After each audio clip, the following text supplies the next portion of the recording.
That could be pajamas. And it looks like we're off.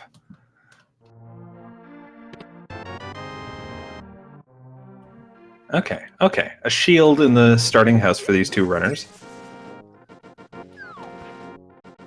Yeah, so we'll be starting off with that the Fisher Price shield and the fighter sword very early on in the seed here.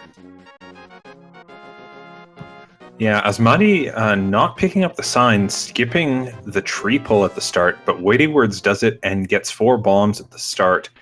That's actually a really nice thing to start off the race with. Yeah, WeightyWords not having to worry at all about those bombs as he goes through the escape sequence here. Going to be able to open up all 3 of those chests in the back.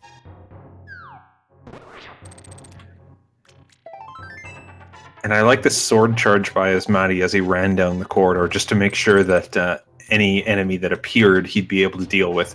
What we're going to see a lot in this Randomizer race is enemies happening that the runners can't see coming, and so they have to react on the fly, not only to, oh, there's an enemy in this room that I wasn't expecting, but this enemy's coming from somewhere I did not think it would. Yeah, the dark rooms, especially in Randomizer, being quite a treat.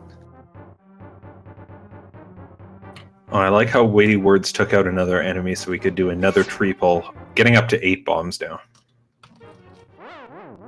Oh, and there we go, our first death from some very unfortunately placed I-beams. Yeah, WeightyWords manages to get by that. You know, those are the kinds of things in Randomizer at the start that can cause the runners to end up taking a few deaths. Asmadi gets the dodge there, fortunately.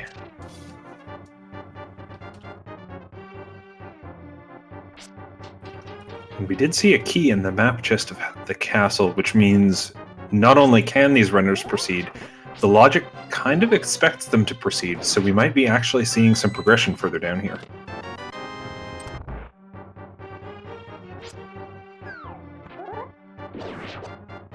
Oh, now that is some fantastic spike rollers right there. I really like this knowledge from WeightyWords. I think this is the first time in a long time I've seen anyone actually walk over that bridge, but it works for him. I'm not going to knock it. Yeah, that was amazing. Oh, and Asmadi goes back down the stairs and walks into that roller. I'm curious if he's going to head back into the dungeon or if he's going to call it. Yeah, we're going to see a save and quit from him.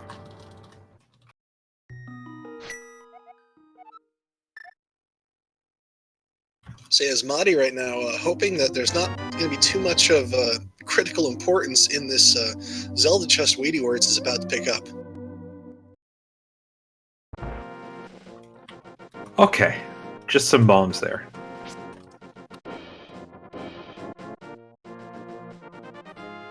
That could have been a lot worse for Asmadi. It's still a location he knows he's missed. It's one he might have to go back to, but at least he's not missing anything from it. Yeah, we'll have to see if the runners end up bottlenecked a little later in the seed, how towards the front of his mind that's going to be in terms of out-of-the-way locations that need to be checked. Yeah, I think the bottleneck is the important aspect of that. If they don't hit a bottleneck, Asmadi probably just writes off the location and says, boy, I hope there's nothing important there. And it'll work out okay for him. As we see more bombs in the Lumberjack Cave, we're seeing bombs everywhere at this point, including from the Hoarder Crabs. Yeah, bombs and rupees being very common drops in hard mode. That's right, we see a bunch of extra blue rupees because all those health upgrades, well, not all, but many of those health upgrades, have just been removed from the game.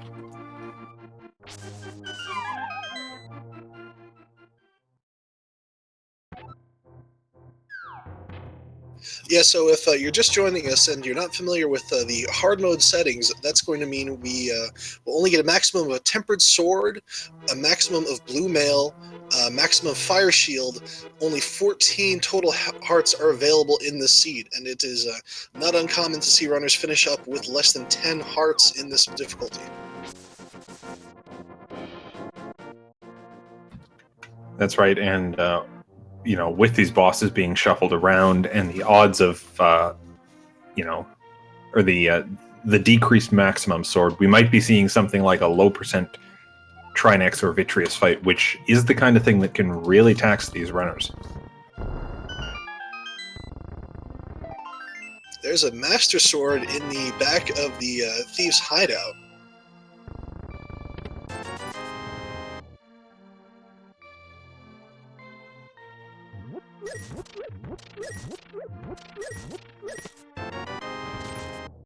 Well, at least we have that. Yeah, a little bit more offensive capability, but our runner's still at 3 hearts and green mail. Weighty grabbing the first bottle. The other thing I see that's a bit frustrating for me. Okay, the flute is nice and not frustrating at all, but we're really short on rupees.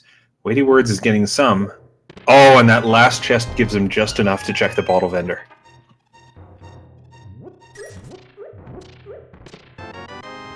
So that flute, a beautiful location, right next to where we get to activate that, going to give them a lot of access to the overworld now.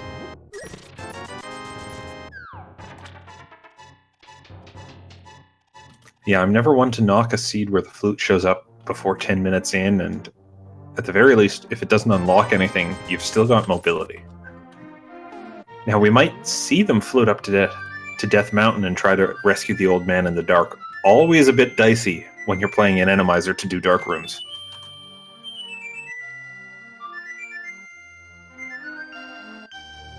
Yeah, and in fact, even this chicken hut, not too bad today, but can be kind of brutal depending on what decides to pop up in there.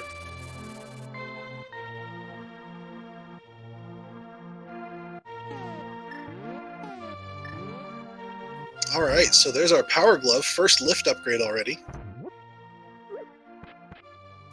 Oh, and we got a bottle in, I think it was the well also, so means we can check Sick Kid, get that piece of heart, and that's enough for a heart container for WeightyWords.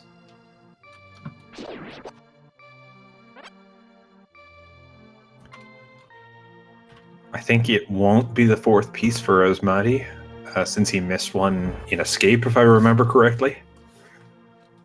I think this will be the 4th one for him. Well, we're about to find out. I stand corrected.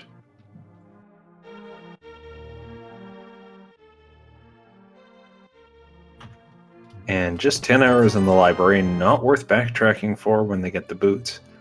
So WeightyWords is not going to dive straight into the race game. He's going to scout it first. And interestingly, he menued there. I thought he was about to pull out his flute and fly away, but he still opts for the save and quit. He is going to take that glove and check out the back of Escape. Oh, that's a very good call. Get 3 items knocked out of the way right away.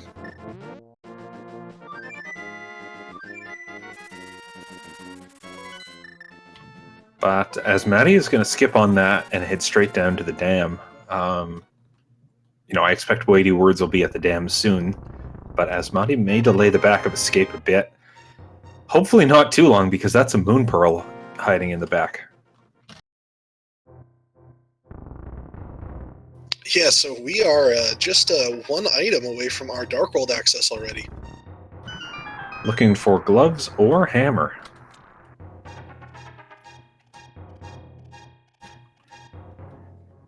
WeightyWords takes out a red beetle with sword beams, an obscene number of hits required, but hey, whatever works.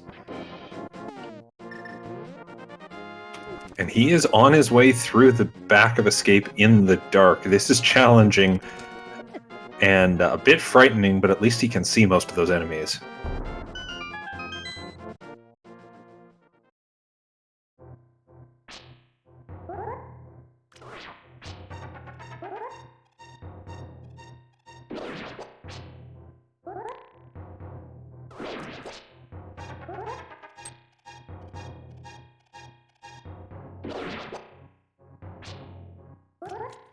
Asmadi in the mini Moldorm cave is dealing with those shadow enemies that only spawn in cycles, some of the most frustrating ones to do quickly. finding money so far. Lots of money. And oh, that's an ice rod for WeightyWords in the dark chest of escape. And that's a Mire for AsmadiGames in the mini Moldorm cave. If any Trinex fights show up, WeightyWords is going to have a huge advantage.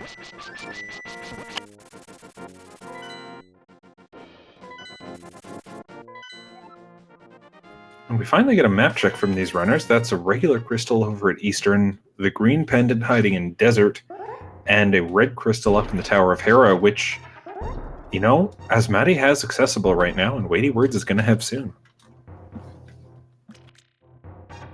Yeah, they're going to have easy access there, but we could still be seeing Tower of Hera fire locked, and neither of our runners has a fire source yet. That's right, we could see it fire-locked, we could see them get to the top and realize they can't beat the boss. There's a lot that could get in the way of them completing that dungeon.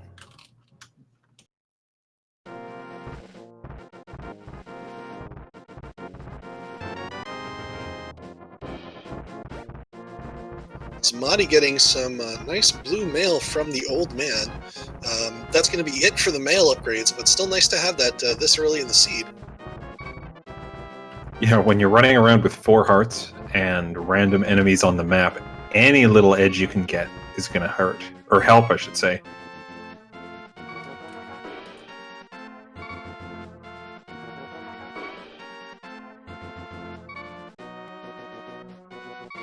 I like that little hesitation that many runners will do when they walk into a room and they see no enemies. It's, oh no, where are they coming from? And I really like the use of Ether to just clear it out in one cycle. Yeah, that was a very nice play by WeightyWords, especially with those enemies taking so long to do normally. So he'll get his mirror, and we'll see what he does with this. I do expect we'll see a higher number of medallion uses in this run as opposed to a lot of others, just because sometimes it is actually the fastest way to clear out a room, even if you have to sit through the animation. Yeah, especially with that the early Master Sword and getting that Ether so early on, so they'll have plenty of opportunities to make use of that. Yeah, now Asmadi takes a Death Warp. I think he found the big key of Tower of Hera already, which means the up parts of the dungeon are accessible right now. And a hook shot. Oh, very nice.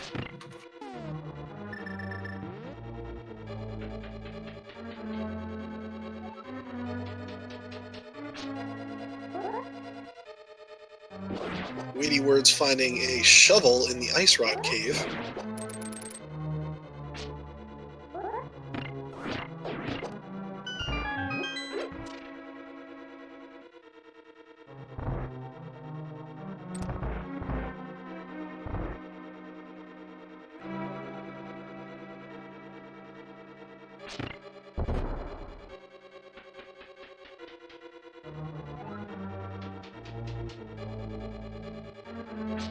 And that was the boots on the Lake Hylia island.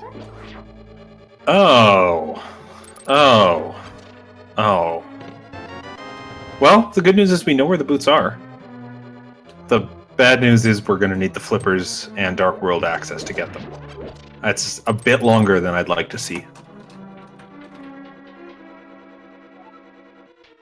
Yeah, it's a little bit later, but you know, on the other hand, they do already have Mirror and Flute, which is those are great items to have early in the game for mobility, and the Mirror letting you check all of the one-off locations while you do your first Dark World routing. That's right, and oh no, AsmadiGames fell slightly too low into the portal to get to the big chest in Hera. Landed on the star tile, but by muscle memory, of course, just walked up and unfortunately falls all the way down to the second floor. That is not a fun way to do this dungeon.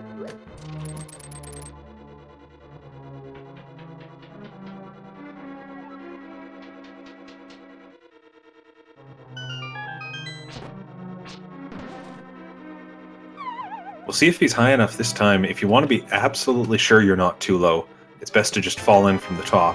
And all that work and hopping around for a compass.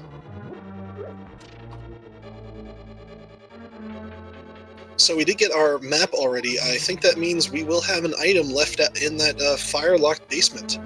Well, there's still that chance that I'm hoping for, I know Asmadi's hoping for, that the boss here, the Helmasaur King up here, doesn't drop a key, and the key is locked in the basement, and it holds the second item.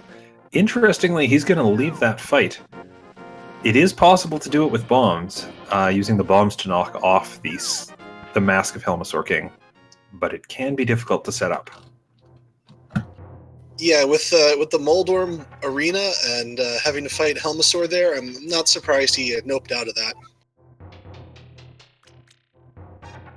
Oh, did you see that hint that the Swamp Palace big key requires the hammer, which really just tells us that the big key for Swamp Palace isn't in the first chest?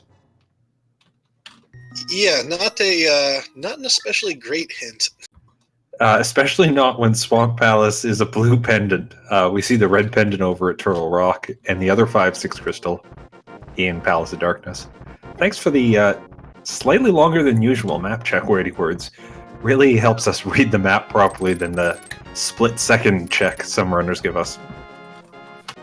Yeah, somehow taking in all 7 locations in a single frame. Just don't blink.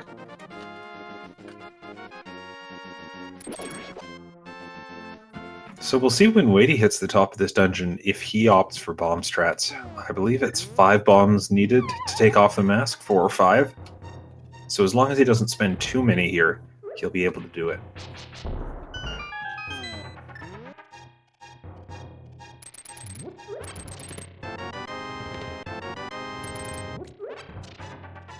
Wow, the hammer and the lamp. Or, we could just give the runners the hammer and the lamp, meaning that they can get back to Tower of Hera and have the best item for fighting Helmasaur King at the same time.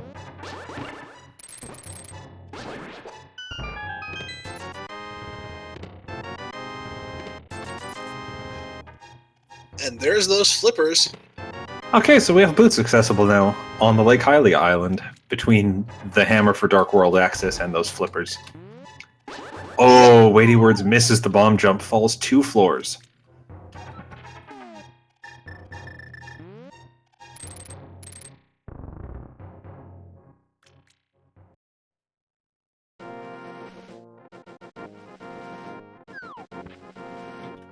Now, which runner was it? That's a tongue twister there. It was WeightyWords who saw the boots. I think that was where you were going with that. That is where I was going. I'm glad you could get there because my tongue would not. And I know how you feel. It happens to me more than I like. It's all those W's in WeightyWords' name. Yes, WeightyWords is very worrisome.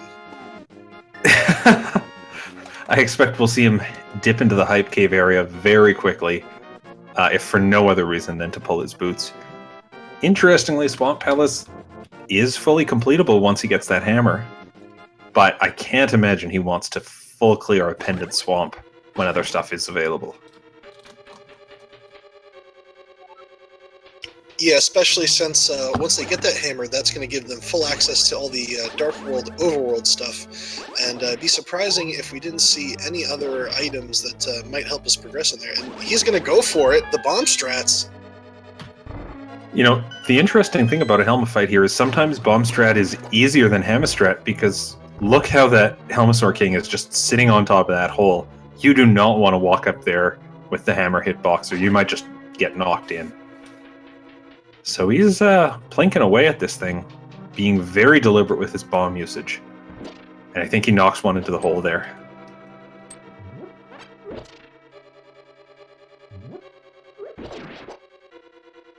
Yeah, Helmasaur really camping out that hole. I think this is the moment of truth here.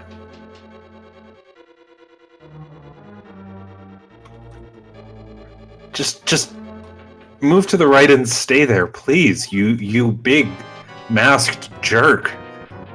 Oh no, and he backs up. WeightyWords is out of bombs.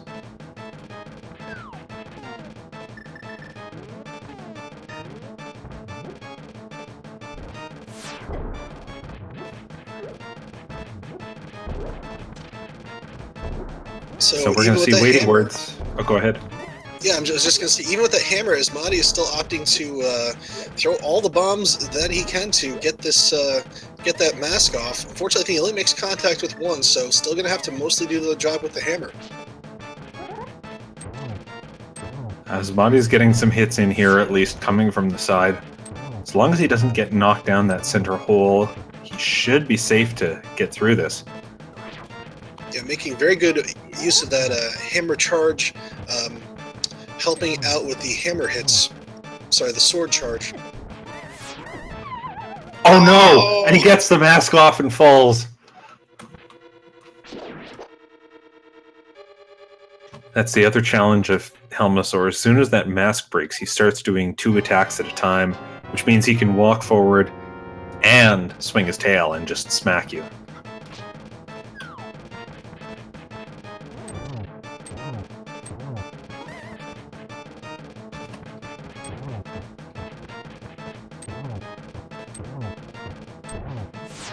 Alright, bit of conservative play for Asmadi here, but he's making his progress. I do really like how he just runs away when he's worried about these fireballs, because if they hit you, you're taking the damage, you're potentially getting knocked, and it's much better to do the fight slowly than restart the fight.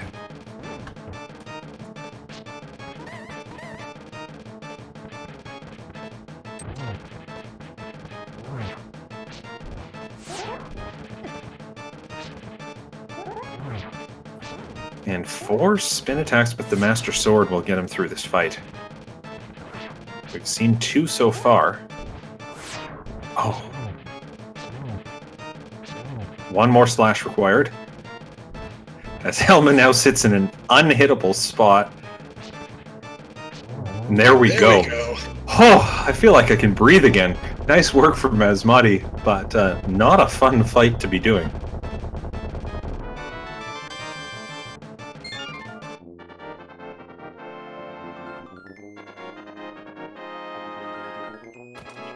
Alright, so Asmadi pulling up the first boss kill and the first of our red 5-6 red crystals. And he also got the small key, which means he has to head back into the dungeon to go check out the basement for an item. I want to point out what's happening on WeightyWords' screen, because it was looking a bit weird until chat clarified what was happening for me. He has not picked up the hammer and lamp, because he spent his last bomb... Oh no! He spent his last bomb in the Helmasaur fight, which means he couldn't get to that chest that has the hammer and lamp, and he can't get to the bomb shop to buy more bombs on the mountain. So he has now left the mountain without that hammer and is going to go searching in other places.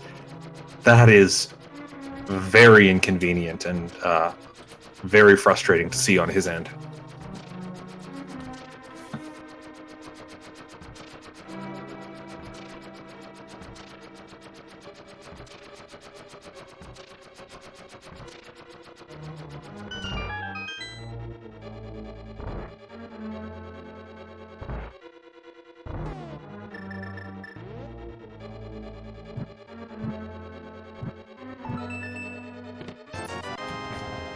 And for sitting through a cutscene in the Tower of Hera basement, Asmadi gets a blue rupee. So let's see where he goes with this Dark World access.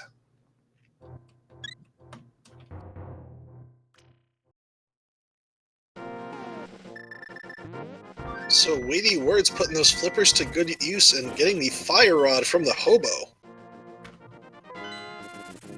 Ooh, a fire rod and an ice rod. 25 minutes in. That means we have 2 ranged weapons that require magic, and any other inferences you want to make, you're free to do on your own time.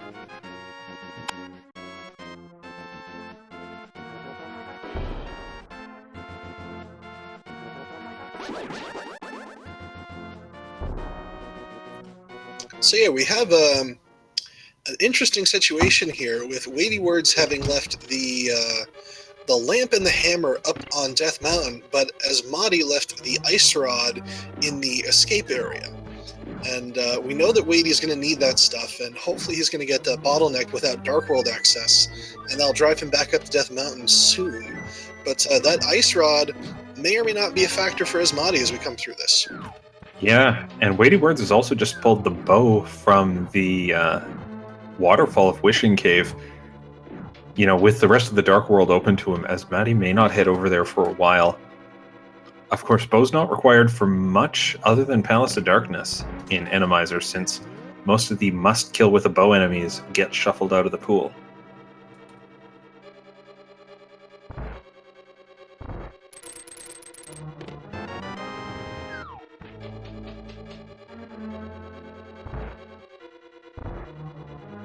Yeah, that's very true. But then again, our runners still have a fighter sword. We still do not have tempered yet, and until we get that tempered, the bow could be a decent bit of an offensive power boost.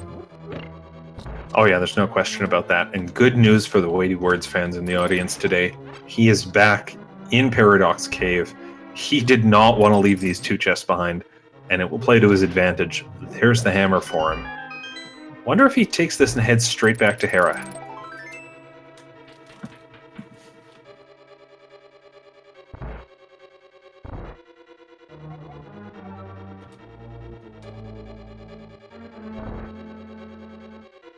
Asmadi getting a clue that Mimic Cave is not going to hold anything too interesting for us today.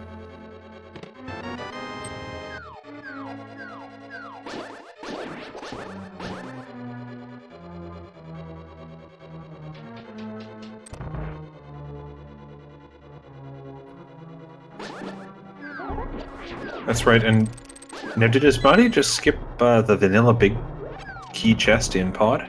Or Eastern Palace? I think he did. And we saw him get the compass out of the big chest, so there's a 50-50 chance he's going to end up with all the items, and a 50-50 chance he will have to go back in for that last one. I hope he hasn't reached the point in the race where he starts gambling on skipping locations.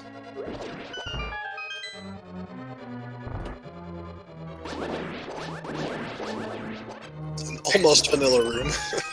I was going to say, that's more popos than I'm used to seeing in that room, not less. And a very simple moth fight is going to happen here. Yeah, Moth being still not trivial, but definitely much easier than fighting him in his normal room. The fight's a bit less scary somehow, when you know that every hit you do is going to do damage and not hit him into spikes. And there's a red boomerang, yeah. So his skip at right side pays off.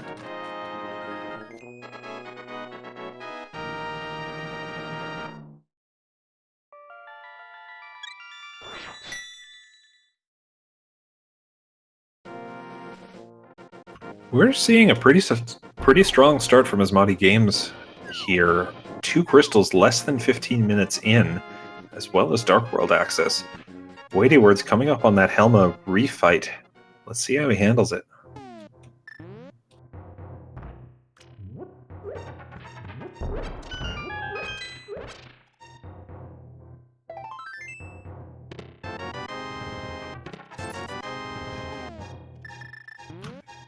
And Asmadi finds the silvers in the back of Zahazrala. That'll be good for the Ganon fight, and since we're in hard mode, it'll be good for nothing other than the Ganon fight. Silvers do not work beyond that. Yep, and we do know that since we have a crystal in Pod, he is going to have to get that bow before he goes to the tower. That's right, we can shuffle all the bow-requiring enemies, but we don't shuffle out that one statue that you have to shoot with the arrow. WeightyWords taking this fight a bit slowly, but staying on the platform and staying with, I was going to say most of his health. That was a nasty fireball there.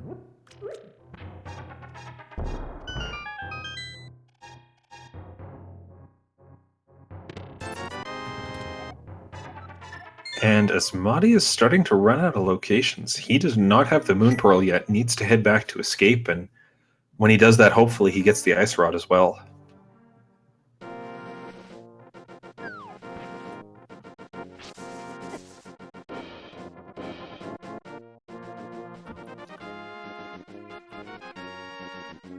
Looks like Asmadi might be heading for some of those flipper checks.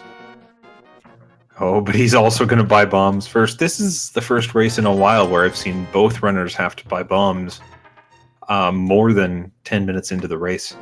But that's what happens when you're not forced, but heavily encouraged to use them on a Helmasaur fight. Yeah, that hammerless Helmasaur, not a common thing that you see. Oh, and WeightyWords switching over to the bow to get a few safer long-range hits on Helmet. Nice Phase 2, given the trouble that Phase 1 gave him. And that'll be his first crystal.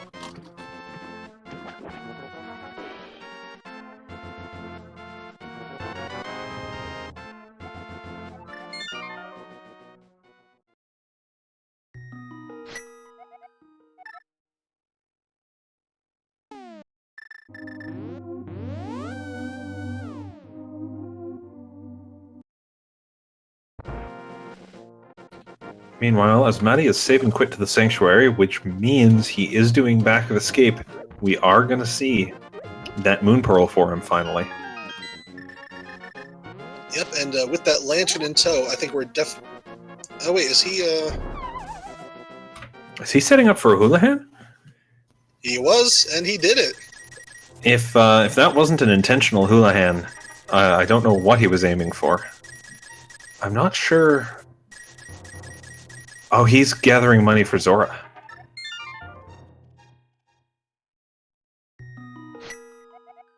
Oh no, does this mean he's going to leave Escape? No, he's going to go back to Escape for the time being. It's good to see him gathering money for Zora, because he needs to get up there soon enough to get his bow. He just needs his Moon Pearl a bit more, as Asmadi clears out Hype Cave and gets a bottle with Blue Potion and some money.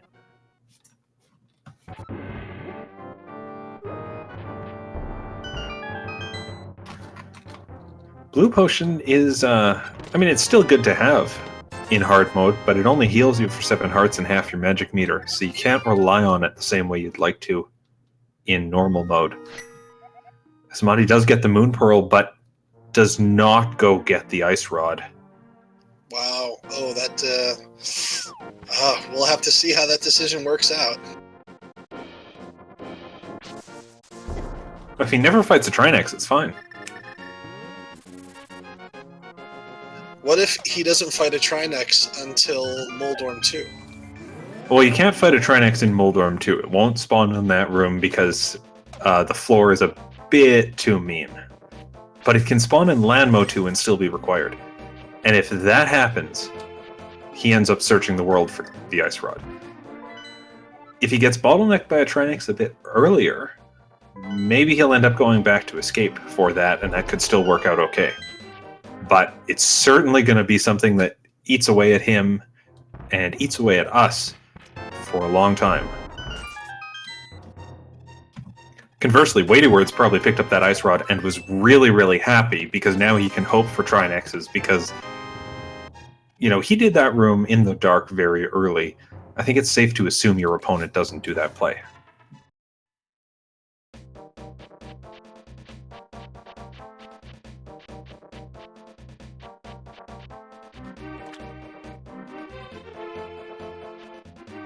Now, I'm not sure if Asmadi checked out the island at Lake Hylia when he went and grabbed those bombs before.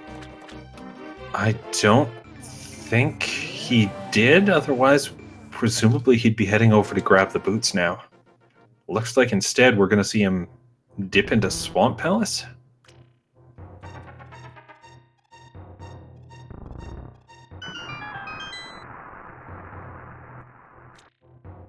It's a very interesting choice, given he does have Dark World access, and he's got some other dungeons that are a little bit more traditional and yield crystals available to him in Dark World. You're right. Thieves Town is full clearable. Skull Woods is full clearable. Okay, some cash at one of the chests in the pyramid, but more importantly, WeightyWords gets a hint that in Misery Mire, the big key's on the left side.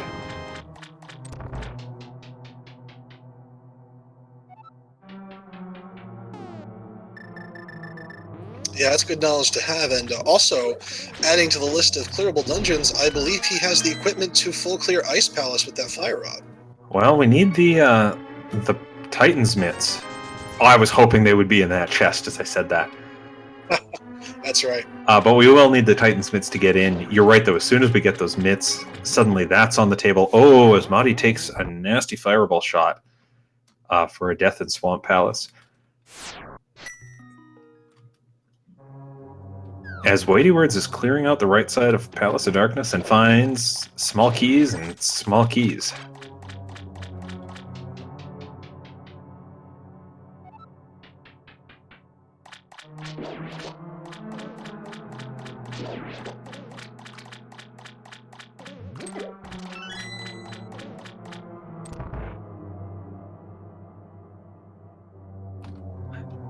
WeightyWords with the nice little dodge of the anti-fairy. They are particularly annoying in Randomizer because they'll show up in rooms where you can't get past them easily. Speaking of, exactly like that.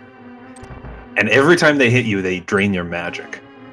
So suddenly you can find yourself going through a dungeon and you get to a cold stare fight. And hang on, you came into this dungeon with full magic. Now you only have half that. You can't beat the boss. You're going to have to redo this dungeon again. It's really nasty to be surprised by that.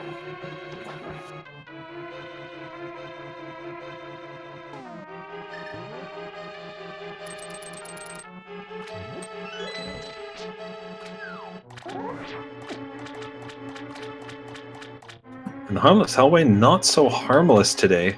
Just gives WeightyWords a map and... Oh, the anti-fairy gets him. Yeah, did we mention that anti-fairies are terrible?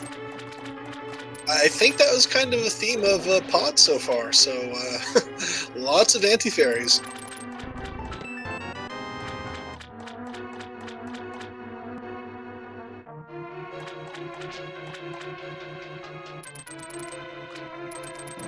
Alright, so Asmadi's skipping left side of Swamp Palace, heading to the back right now. We did get the hint earlier that said the Swamp Palace big key was behind the hammer, which just means it wasn't in the first couple, or the very first chests.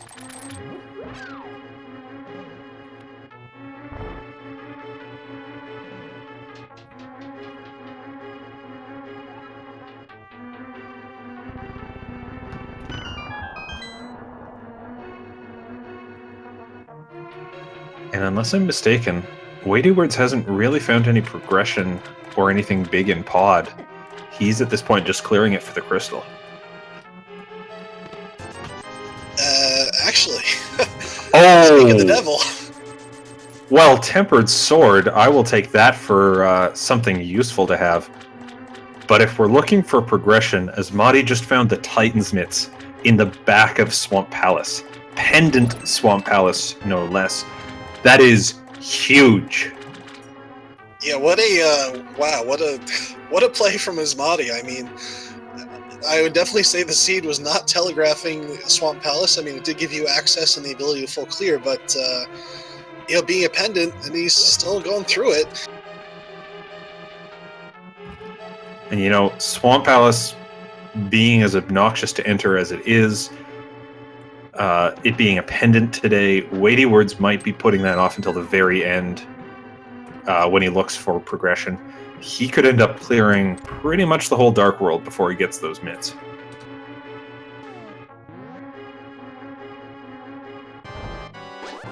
As Asmadi finds a Vitreous up here. Now, the conventional strategy on Vitreous is to use the goo on the floor to damage boost yourself, get the iframes so that the eyes won't hurt you. You can't do that when there's no goop on the floor, so you have to be very careful.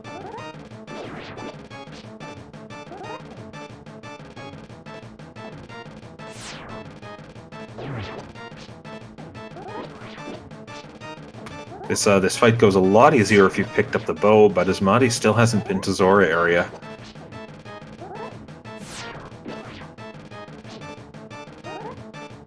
Yeah, Asmadi's definitely playing it safe here, already having taken one hug from the little... Oh! Ooh, there's another one.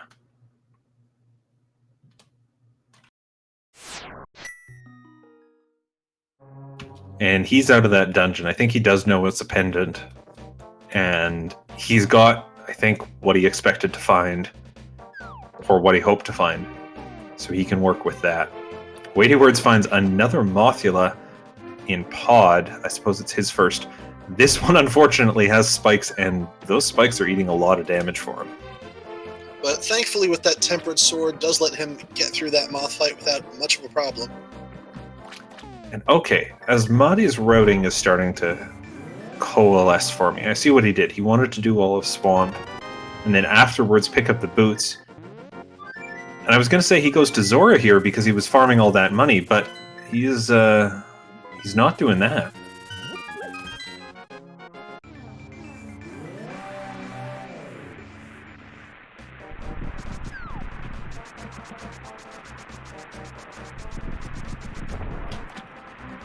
Mire is Ether, so he can walk into that dungeon if he wants, clear out the whole thing, except for the boss fight against Vidi. Still need the red cane for that.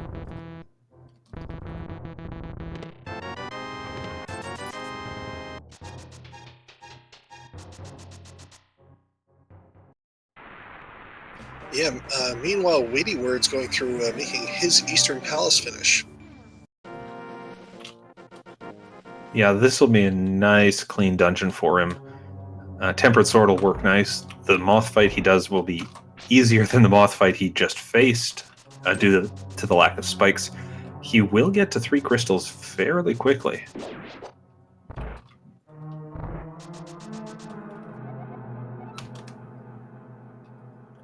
And Asmadi learns that a unique item is in plain sight, almost certainly referring to the boots he just picked up on Lake Hylia.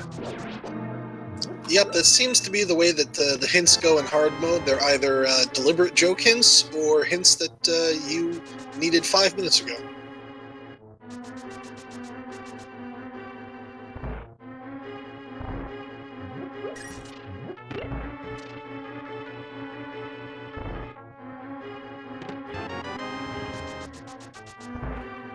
And Asmadi's diving Desert Palace here, which, again, another pendant dungeon.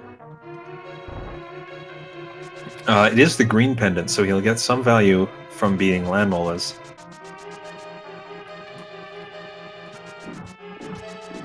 Yeah, I'm wondering what his, what exactly his thought process was for coming in here. Maybe thinking that the one pendant dive worked out, maybe going for another one?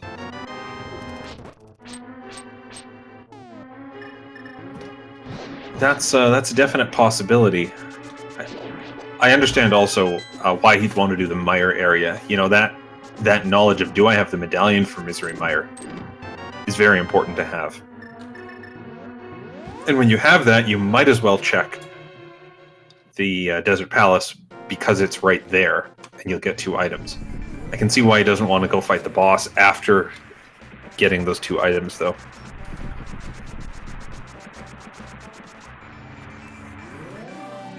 It is, I'm not going to lie, it's a bit strange to see this reluctance to do clearable crystal dungeons where go-moding them doesn't save a lot of time.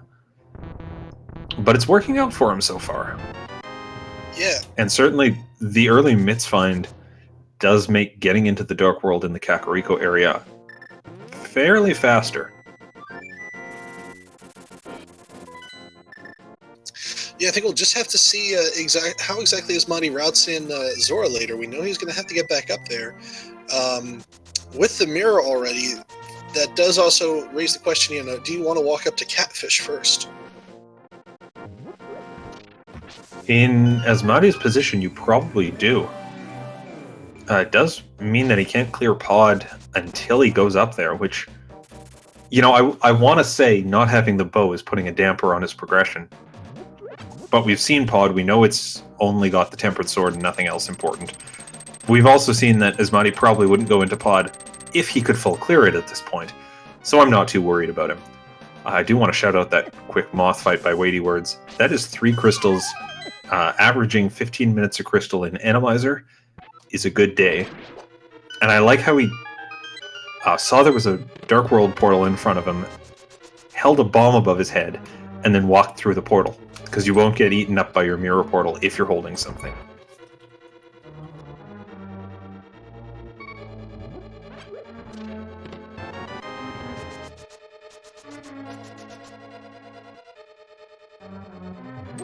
WeightyWords grabbing his silver arrows.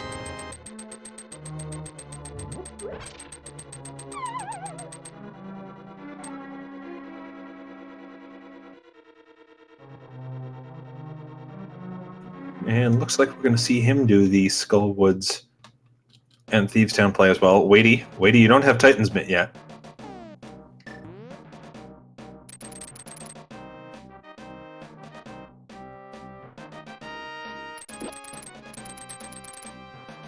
Wow, the spike rollers in the seed have been amazing.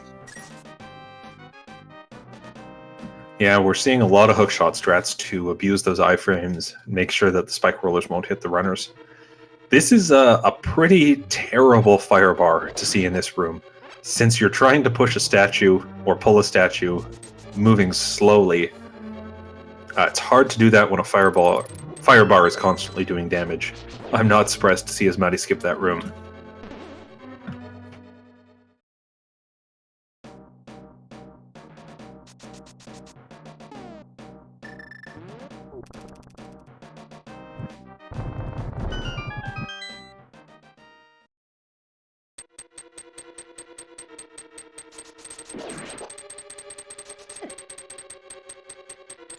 Very nice charge past that first spike. Not quite getting the timing for the second one, though.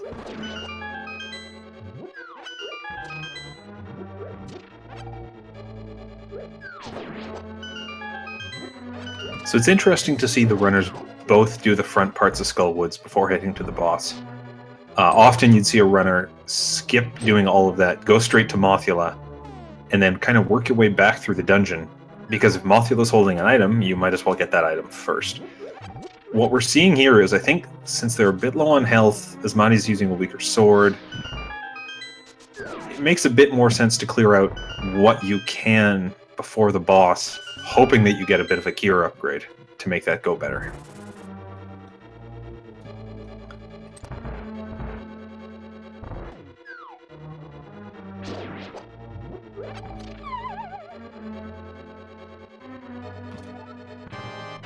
We got Landmo here in Mothula's room. Well, good thing we have a Fire Rod. 2 Fire Rod shots per head take out a Landmo snake. Although Asmadi is not landing these like he'd like to. Spin attacks also work fairly well, as we're seeing.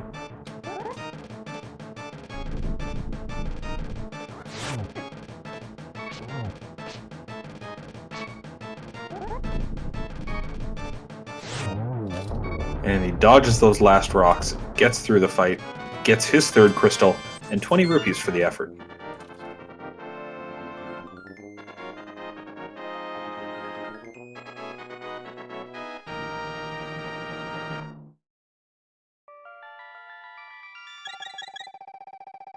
Oh, and WeightyWords is going for the statue pull.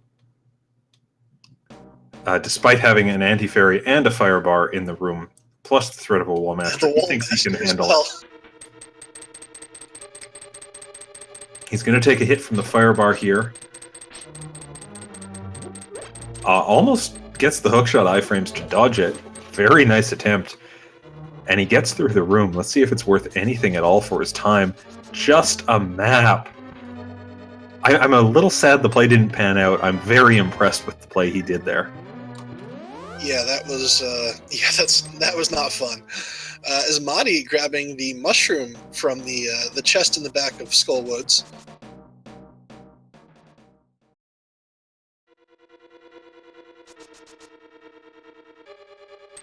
That's a nice, easy check, at least. And more importantly, he gets that second item and knows he doesn't have to do the statue firebar, anti-fairy, wallmaster room.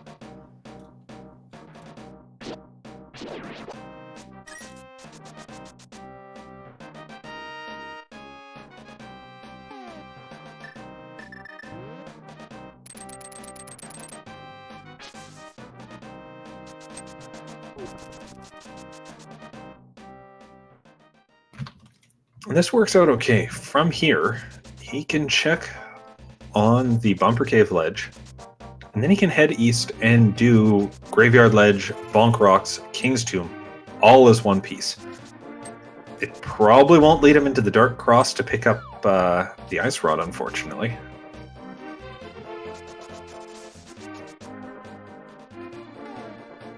Yeah, it's that ice rod is such an unknown variable. I mean, we've got how many crystal bosses that we still haven't seen? We've got 3 plus 2 possible places in Ganon's tower. That's right. 2 in Ganon's tower. 1 we might have to fight. 1 that we will definitely have to fight. And, you know, at this point we can beat every other boss in the game. We've got the Fire Rod to beat a Cold Stare. We've got the Hook Shot to beat an Argus. So Asmadi may not get bottlenecked until he finds a Trinex if that happens.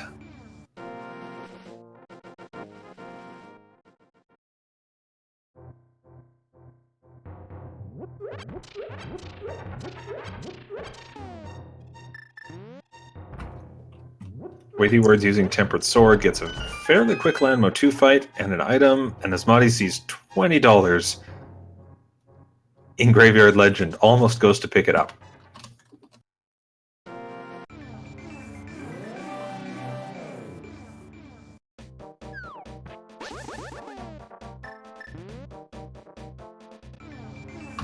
And Asmadi's saving his Dark World portal here. I wonder if that means he's planning to swim across the river and then do Mushroom, Catfish, Zora all in one swoop.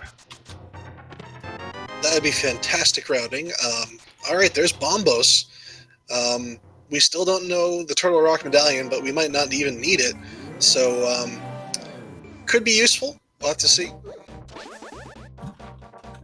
Yeah, at this point I'm thinking the value of Bombos isn't so much in progression as do you need to clear out a room of enemies very, very quickly.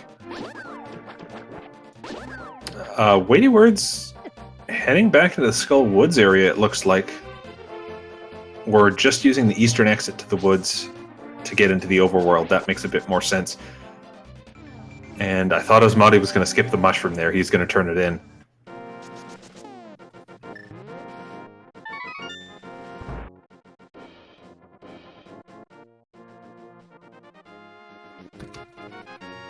So between the 2 runners, what do we still need at this point? I'm thinking it's just the red cane. Yeah, and the cane can't be in Turtle Rock itself, so Medallion's pretty much a wash at this point. That's right, Asmadi's going to end up picking up the bow fairly quickly in this progression. And WeightyWords eventually will make his way into Swamp for the Titan's Mitts. That's the difference in items between the 2 runners. So it's going to come down to where's the cane hiding? And of course, do we need the Ice Rod? I want to point out something weird about hard mode here, which is that Asmadi traded the mushroom in, got a heart container, and then picked it up, which 53 minutes into a race you wouldn't normally see a runner do. But normally 53 minutes into a race you wouldn't be sitting on 5 heart containers max. And that's what hard mode does to you. It doesn't say you get no health, it just says you actually have to pick up the health that you see on the ground. Yeah, that's right. Especially WeightyWords is actually even closer to go mode right now than Asmadi is. Actually, with that bow, Asmadi has effectively caught up except for the unknown Ice Rod variable. But yeah, he's still sitting at 5 hearts. Yeah, now we'll see if he makes his way over to Catfish, which turned out to be a bust. I can see arguments both for and against it. And it looks like he's headed... Oh, he hasn't done Graveyard Lich yet.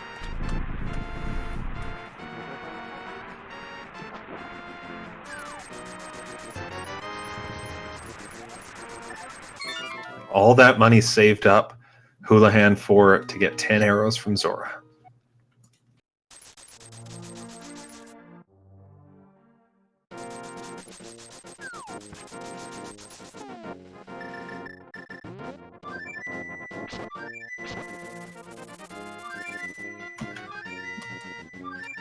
Asmadi's showing a bit of indecision, maybe dashes a bit, pulls out the flute, ends up not getting grabbed by the duck, but is now on his way over to Palace of Darkness.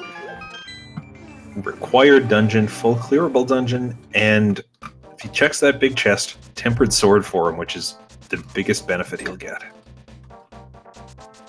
Well, he'll also get that second 5-6 crystal and have Pyramid Fairy access. Weighty's been sitting on that for a little bit of time now. We'll have to see if he decides to head up and check out that Pyramid Fairy. That's a good observation. We did see a hint saying one of those items was cash, which might devalue it a bit in the eyes of the runners. When Asmadi gets a hit while he's carrying Kiki, drops the monkey. Gonna have to go back and pick him up again.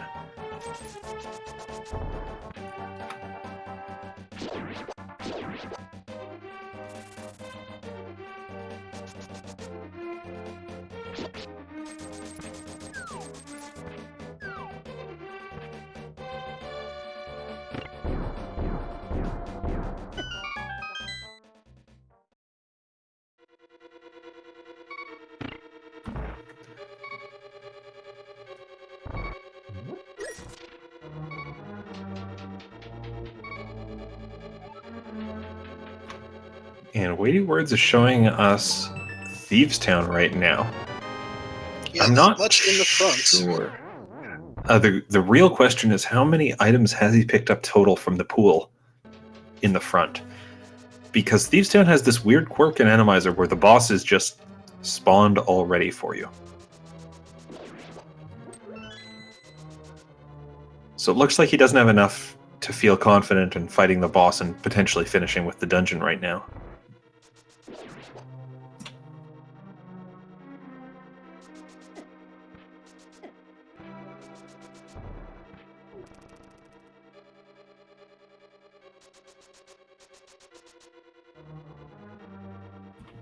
And Asmadi gets that Misery Mire hint, which tells him what one of the two items is and probably gives him an incentive to not head back there until he's got the red cane.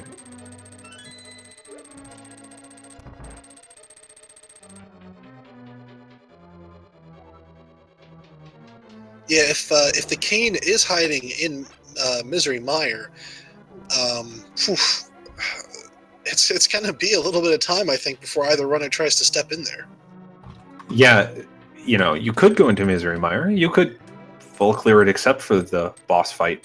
But when you know there's only one other item, potentially that item is sitting on the boss, you don't want to waste your time just looking for one thing when if you don't find it, suddenly the dungeon is a double dip that you didn't have to do.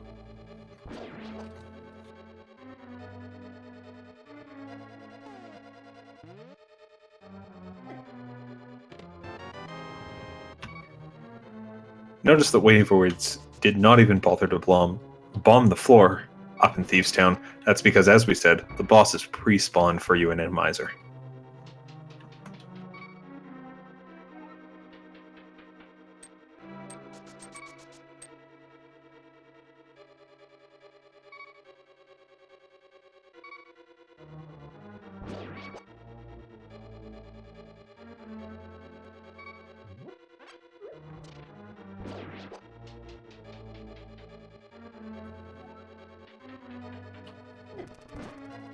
When Weighty gets ambushed by the guards as he walks downstairs, a bit low on health, fortunately he should know that there's 2 hearts guaranteed under pots here that'll help him out.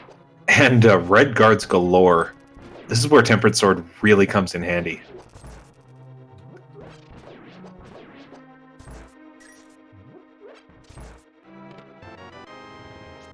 Oh, just a map.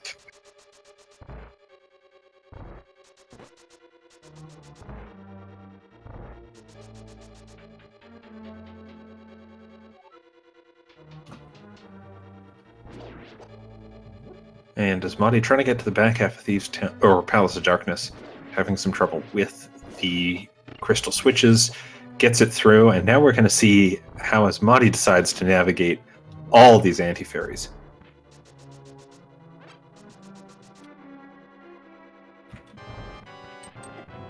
And in Blind's room, another one of our good friend Helmasaur King, this time significantly easier.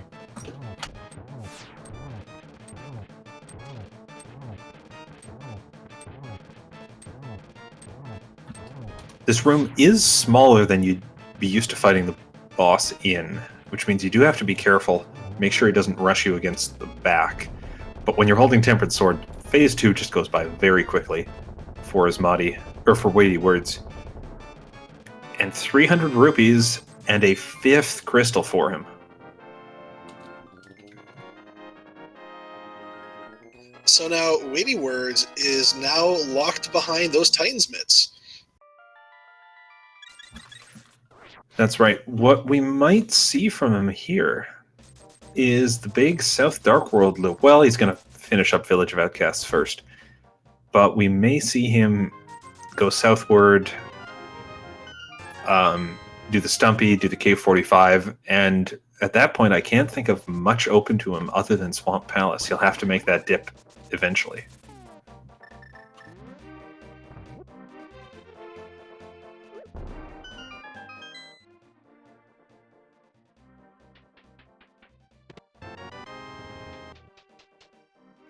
Yeah, at this point, I'm not sure there's a whole lot open to him. I don't think he has done a pyramid check, period. So he might head up there as well after he's done with this southern area. Oh, that's right. Those 5-6 crystals are collected. He could be planning to do that, which unfortunately would lead him further away from Swamp. Then again, if Kane shows up in Pyramid Fairy, that's exactly what he needs to have happen. Yeah, and luckily enough, even if he does find the Kane somewhere, he is still going to be locked behind those Titan's mitts, and hopefully, Titan's mitt does lock out a bunch of stuff that would be pretty time-consuming, specifically like the Smith chain. So he will. I think he'll be sort of stuck at Swamp Palace pretty soon.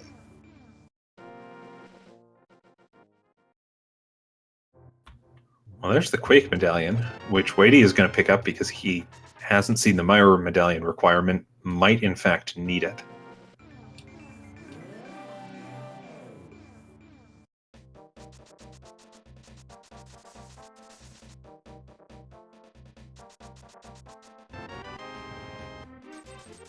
Some more cash. Oh, and we're finally getting one of our other fetch quest item turned in here. Oh, we picked up this shovel a long time ago. It's a long time to wait for 20 rupees.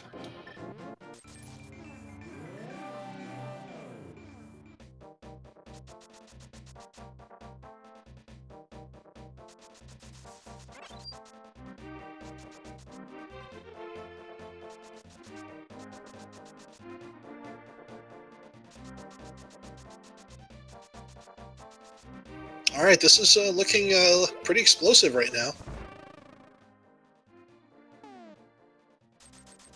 Fortunately, these runners have plenty of money dumped on them, especially after I think Weighty just picked up another 300 in the South Dark World. Yeah, between the Helmasaur and Stumpy getting 600 rupees. No Swamp Palace check just yet, but we do see him dash away from his bomb and just nice get the glitch. So if you manage to screen transition just as that bomb hits 0, the bomb will respawn with you. If it doesn't work out for you, then oops, you have to go back and get your bomb again.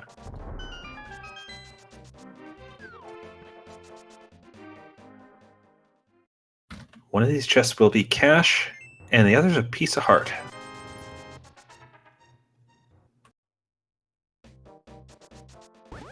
All right, Weighty, where are you going to go? He charges his spin speed here. He headed up to... he is going to do the mushroom, the catfish, and the Zora check, which, he was in the area very early, but did not have the money for.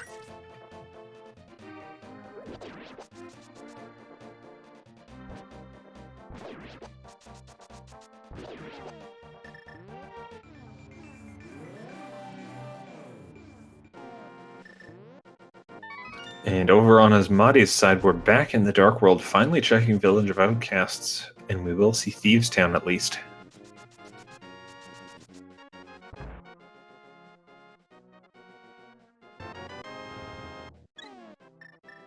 There, for WeightyWords, is that long-awaited 6th heart container. Actually, wait, that's 7 for him. Oh, that's 7. He picked up another one along the way somewhere.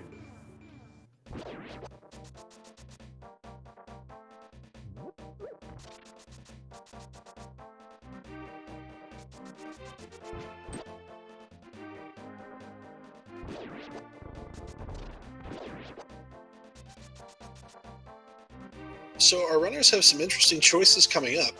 Asmadi, we know, isn't going to find anything here in Thieves Town. He still does have the pyramid stuff to check, but Asmadi, with that Titan's Mitt, is going to be right next to the Smith chain. Weighty, in the meantime, is going to head up to Zora, not find much other than some arrows off of our favorite scam artist. So where do you think he's going to be headed? So I think if you're Asmadi, you're in the Dark World, you've got the mitts, you've also got the hammer, so you can do hammer pegs. So all of that says you should do the Smith sequence right now. And you can finish that off by just mirroring, fluting with the purple chest. And it's 3 checks fairly quickly. Then I think you're headed to Ice Palace, because you're going to have to go in there no matter what.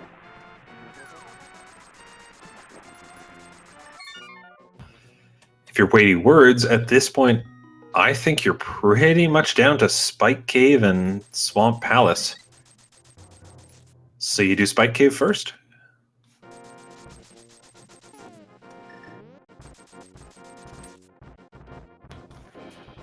There is one other spot Asmadi could check at this point that WeightyWords doesn't have access to.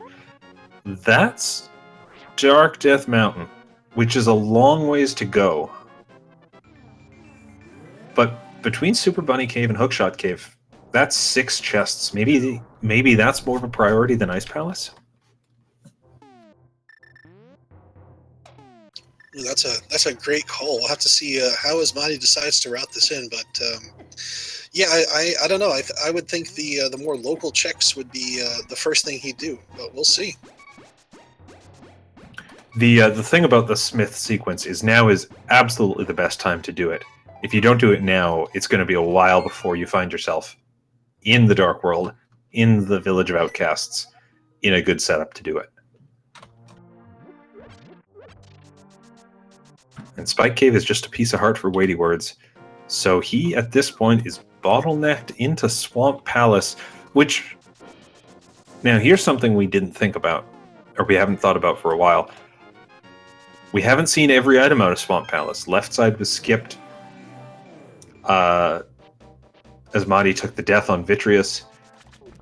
There could still be a Cane of Somaria sitting in Swamp Palace.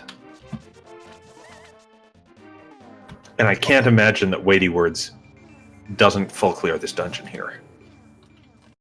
That is a great point. That would be the second extremely out of the way item that Asmadi skipped.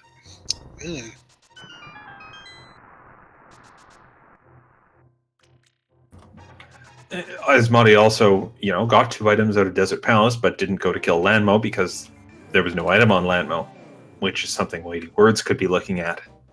There's a lot of loose threads Asmadi has left, and if everything falls into your lap, that's great. As WeightyWords sees that hint and gets pretty annoyed by it. If everything falls into your lap, that's great for Asmadi. But as this happens, and he's got all these isolated little pockets, this is where his routing starts to fall apart a bit. This is where he goes, okay, what have I left behind? What am I okay with?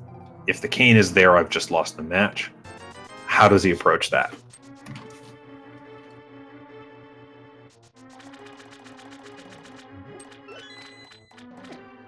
Yeah, it'll be really interesting to see what he considers for his options.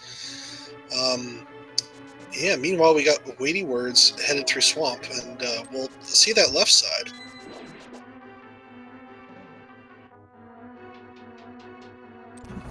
Now, I wouldn't be surprised if WeightyWords does all of the back part of Swamp, beats Vitreous, and then goes back in for left side. When you're this close to go mode, it's pretty common to not muck around with those 2 very slow chests until it's the last possible moment. Asmadi's going to flute to the the purple chest turn-in, which works, but I'm realizing now he also skipped Stumpy, Cave 45. He's kind of doing these checks one by one as opposed to in big groups. Yeah, that was an interesting choice there. Fortunately, purple chest not yielding anything.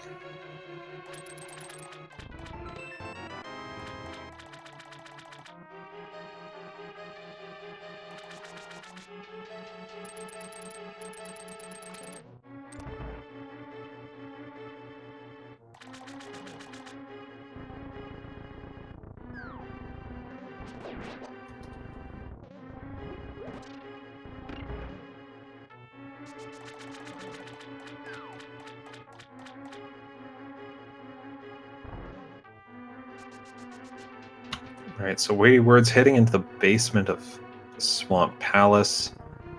He is going to get these Titans mitts very soon here. Asmadi checking Dig Game, going to do some other South Dark World stuff.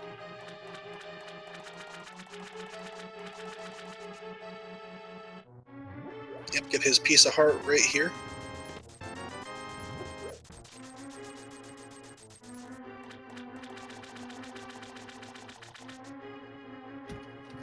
And I think the way this is playing out here, if WeightyWords is our first runner to find the Cane of Somaria, it becomes his race to lose. If Asmadi finds it first, he gets a definite advantage. And we wait and we see if he comes upon a Trinex anywhere.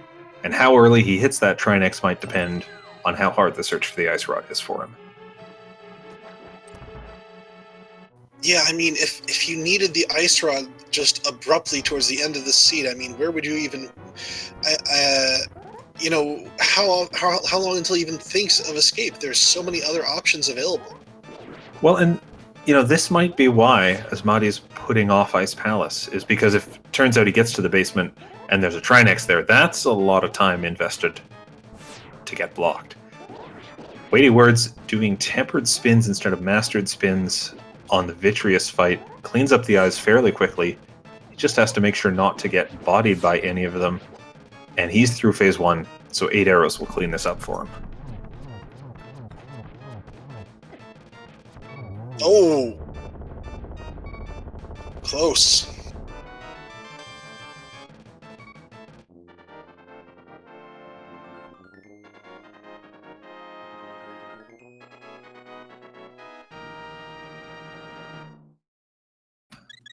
Look, all you need is half a heart.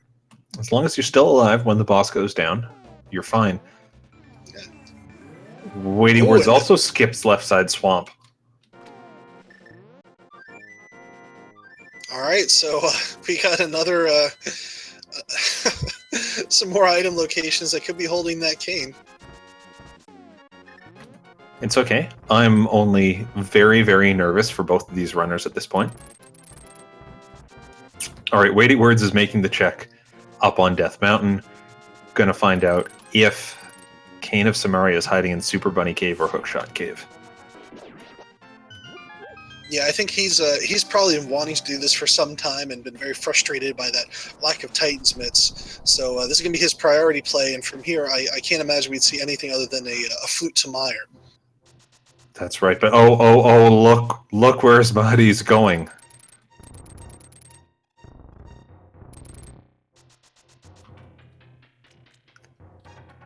This may or may not be important, but it's certainly good for his peace of mind to see that he's going to pull the Ice Rod out of Escape a ways into the race, but he'll still have it.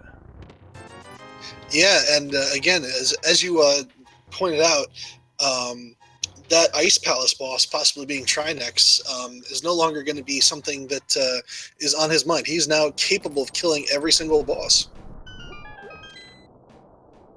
Oh, and now he's going to do the stuff on the way to Zelda Cell that he took the unfortunate early death in. WeightyWords, meanwhile, checking Hookshot Cave. Super Bunny Cave came up dry for him. And over here we've got arrows. Arrows. Bombs. Let's see a book. Come on, book. Oh, you're mean, but the heart container. You know, for a check that doesn't give you progression, I'd say that's pretty worthwhile.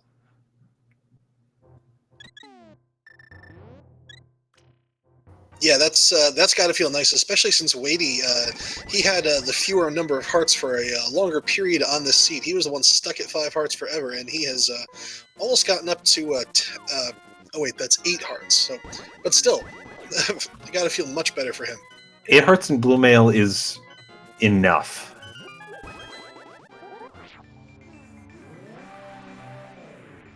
And as Monty realizes, hang on, there's still a chest in this room that I missed.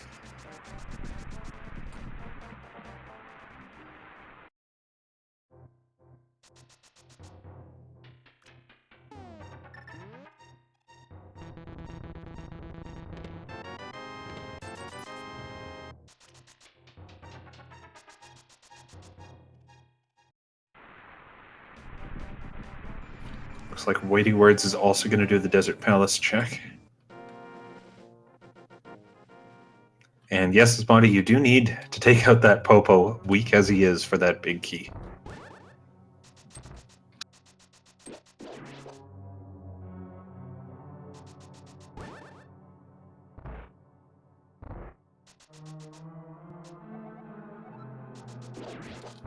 Alright, Asmadi giving us the check into Ice Palace. Titan's Mitts haven't really given us new progression leading from them since we got them a long time ago. Could this be what you're supposed to do with them? Yep, and we've also got the high density of hint tiles here in Ice Palace. Maybe one of them will at least tell us where Kane is, although we're running out of options here. Oh, we do see a purple chest hint for Asmadi at the start of Ice Palace. Doesn't help him. Could potentially save WeightyWords sometime if he does an Ice Palace dip before the purple chest.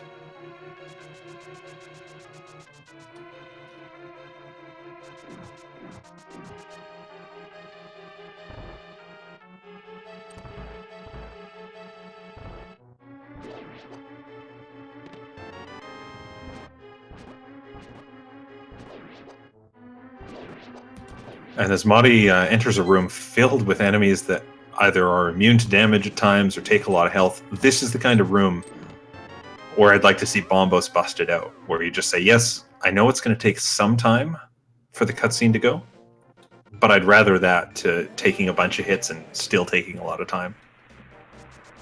Yeah, I was just about to point out the exact same thing, especially with that mini Helmasaur there. And again, oh, we got Wizrobes. Wizrobes and Beamos in an ice room where you have to stand on a single tile switch. Asmadi does the right thing using a red potion here. That's just cruel for a room. Yeah, plus that thief bouncing you around constantly. Thank goodness all the thieves in Randomizer this tournament are killable. Because if they're not, they just bounce you for days.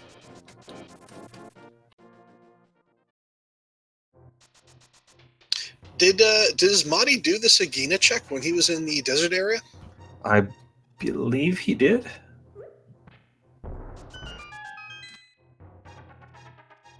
And we get the hint that some bombs is with a Great Fairy, which, given that there's no bombs in the Pyramid Fairy, must be referring to the Waterfall Fairy, which both runners have checked.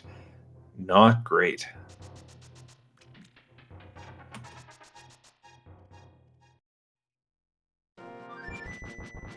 Look at that lever, that enemy that disappears over and over, holding a key to mess with the runners.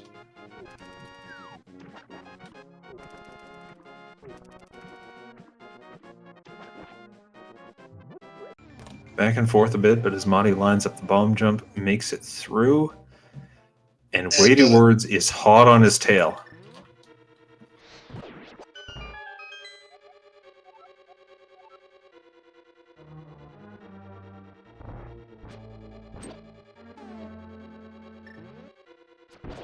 Yes, so thanks to Asmadi getting that ice rod, we are Asmadi does technically have a slight lead, just based on this Ice Palace progress. Yeah, if it doesn't show up in Ice Palace. I feel like WeightyWords might have a bit of an advantage since his remaining overworld stuff is a bit cleaner. A dead rock blocking the stairway. I like the use of bombos from WeightyWords here. My favorite thing about Randomizer is that dead rocks are mostly moved out of the obnoxious locations, but sometimes they'll still do that to you.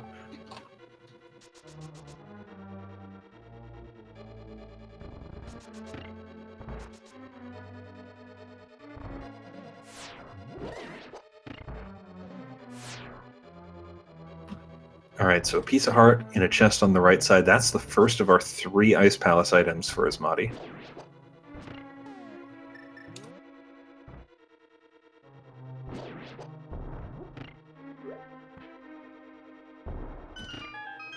That small key in the first chest really makes this dungeon nicer for the full clear. You can just go straight to the right side. And having the big key means we can get to the big chest faster.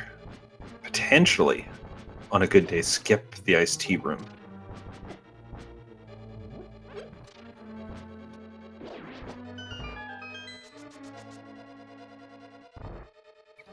Yeah, but with that cane, we don't get to still don't get to skip anything. But hey, bigger shield. Why not? That is the best shield we can get in this seed hard mode. And with the 20 rupees there, that's all 3 items from Ice Palace. In a miracle of miracles, we get the best Ice Palace you can have when you're doing a full clear, and we get to go straight to the boss. Clutch timing for that full magic drop for Asmadi. He's going to have a full bar for whatever item, or whatever boss he has to deal with. What boss do you think we're going to see? Trinex. I actually think we're going to get an early Ice Armos. Oh, alas, it's a blind fight. Asmadi, don't use the blue cane here. It'll damage blind, but you'll still get hurt in the process. And that fire shield immediately paying off in this fight. Yeah, we got a shield in the first chest of the game. We laughed about it because it wouldn't do anything. We were annoyed by the fireball shield, and it'll come in handy here.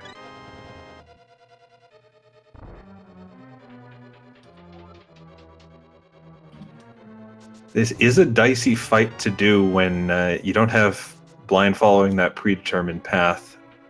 Asmadi gets ready to use a potion if it comes down to it, but he may not need one. He does, it turns out. That clutch potion saving him the final heart he needs. And 6 crystals for AsmadiGames, but no Cane of Somaria.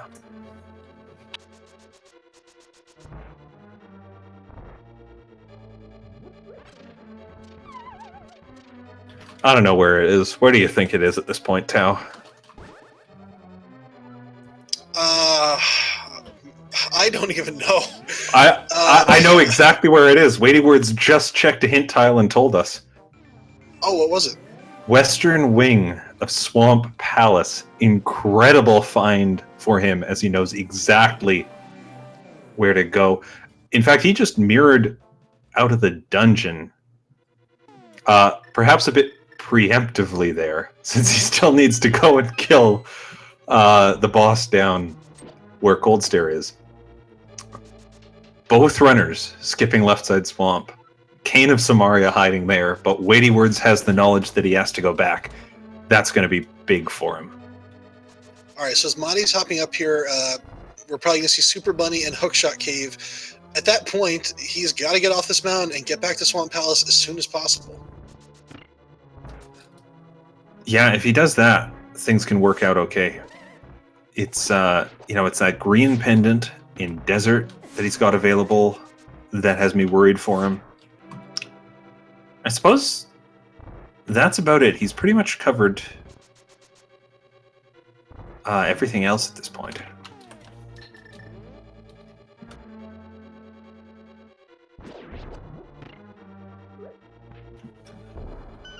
I imagine at this point, WeightyWords must be having the weirdest feeling. He knows he's in go mode, but he also has to just feel like, oh no, I've lost this race. I'm so far behind. I lost all the efficiency from getting early mitts, and now I have to go back to swamp. But Asmadi's not in much of a better position, and he's opening up Turtle Rock probably just for the hint tile. Unfortunately, it's not the right hint tile. Yeah, Asmadi, you missed the hint tile, man.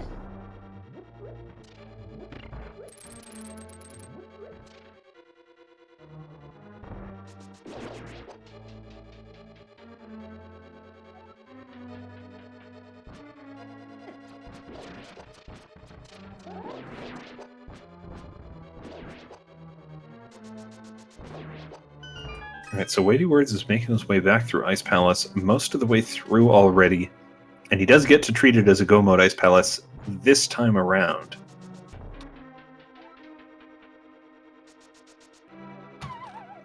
It's ironic. The small key early and all the items being available in Ice Palace meant that we got the God route, and the God route skips that final hint tile. Yeah, that is definitely the seed, being as trolly as possible to the runners.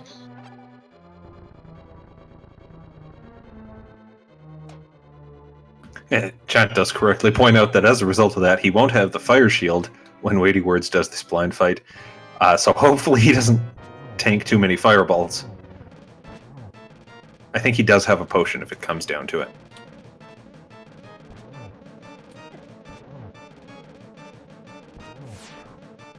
Yeah, I think he'll be okay on this.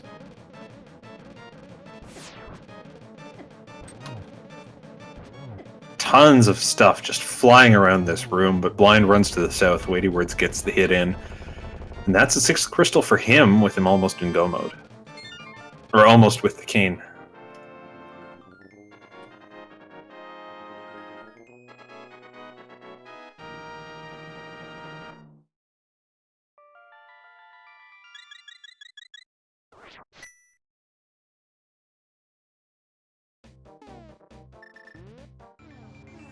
Asmadi clears out Spiral Cave, gets a big 20 from the bottom.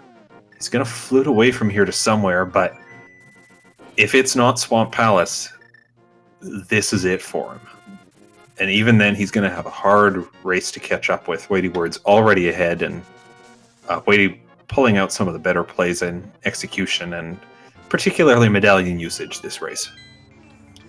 Yeah, and you know what? It looks like Asmadi is going to go ahead and gamble on Mire.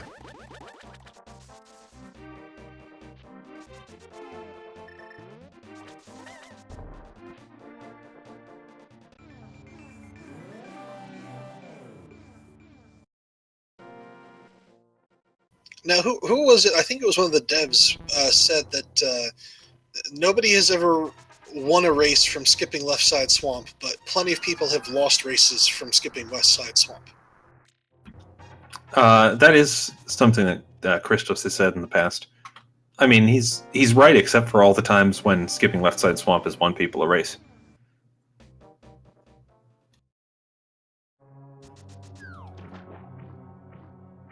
And Asmadi pulls out the Ether Medallion here. Amusingly, it does not, of course, kill Popos, just freezes them, and only splits those red berries.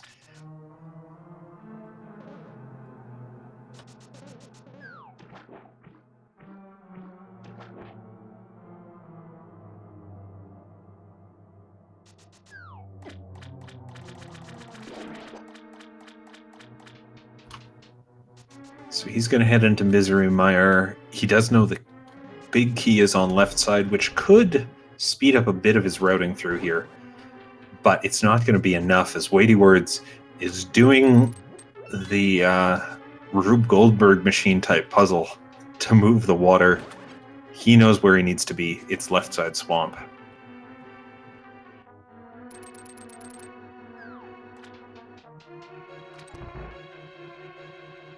Yeah, I mean, unfortunately, I guess the one possible saving grace for Asmadi here. Again, it's gonna be tight, but with that big key requiring the cutscene room in Mire, that does mean that WeightyWords is still going to have to, spend a decent amount of time in the dungeon. There's no chance of a God Mire, but yeah, it's just a question of how long until he nopes out of here. He's got to get back to Swamp.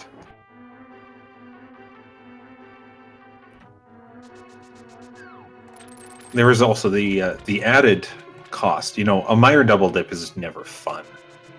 In Randomizer, it gets doubly unfun because clearing that second Mire room, where we saw all those popos and red berries, that gets harder in Randomizer. It takes more time to do and really impedes your ability when you have to double dip it. First chest in left side swamp is a big 20. Hour and 31 minutes in, WeightyWords has the mirror ready.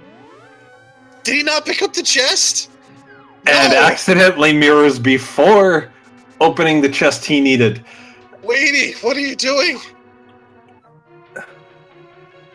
So the reason you'd switch to mirror before opening the chest is so that you can hit mirror as soon as possible once you have the chest open. You can just mash it. You don't have to worry about human error, human lag in trying to get the pause menu open.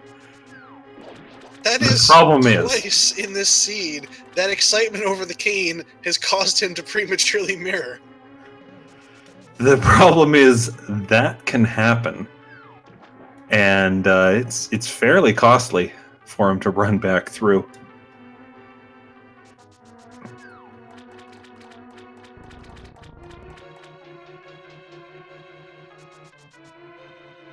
And as Asmadi finds out, not only, I guess there's no not only, but the big key is going to sit in that cutscene chest. He's going to have to wait through all this. He's also out of magic. He's going to need the drop here.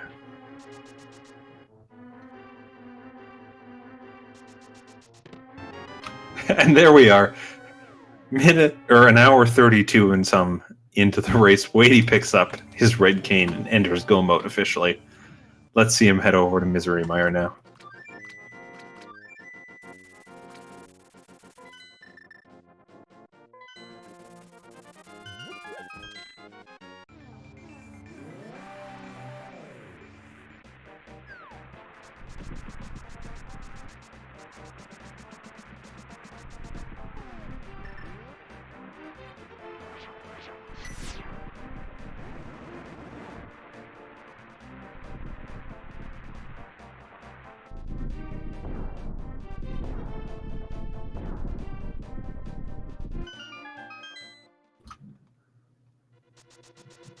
Alright, Asmadi's still searching for the second item in Misery Mire. For all we know, it could be sitting on Vitreous. These other chests he checks could come up dry.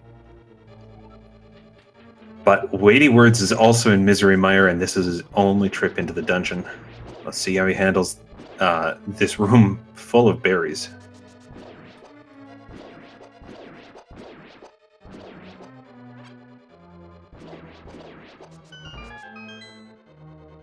Takes a few body shots, but mostly okay.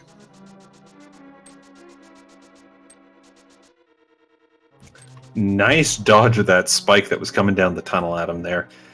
And in the big chest of Mire, a 5 rupee, Asmadi is out of there.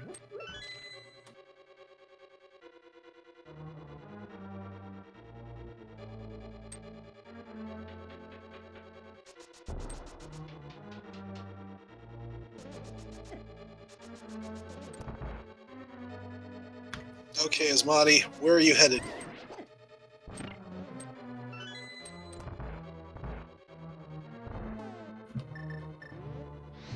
The village. I thought he had cleaned up everything in this area.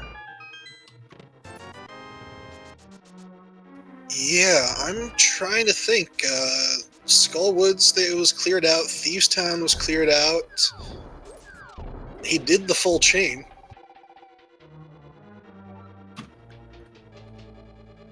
It's possible Thieves Town was not fully cleared out. He might have just done the boss and then left the dungeon, leaving some stuff behind. Yeah, I think actually Big Chest might still be left in here. Yeah, this is what we were talking about earlier. Is Asmadi's routing was efficient, or I should say quick, and it got him through a lot of stuff, but when it comes down to the end, he has a lot left behind, including 3 entire chests in the back part of Swamp. Not Swamp, Thieves Town. Swamp, Thieves Town, tomato, tomato.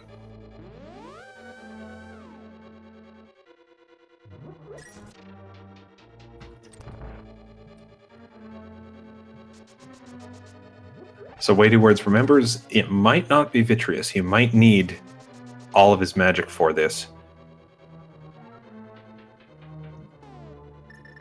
So he picks up that magic jar on his way through.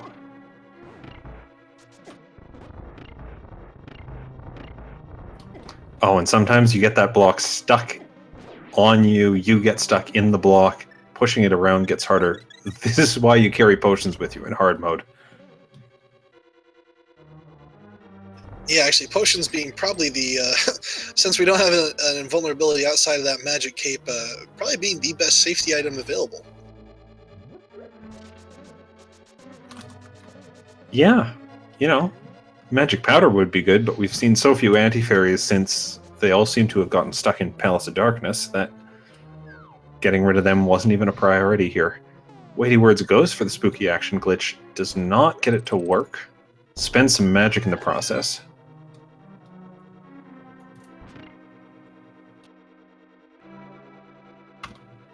Does he have a blue potion? Because if he doesn't, I'm a bit worried about a cold stare fight from him. I think he might have just drank his last one. I'm not 100% sure, though. That was a red, at least.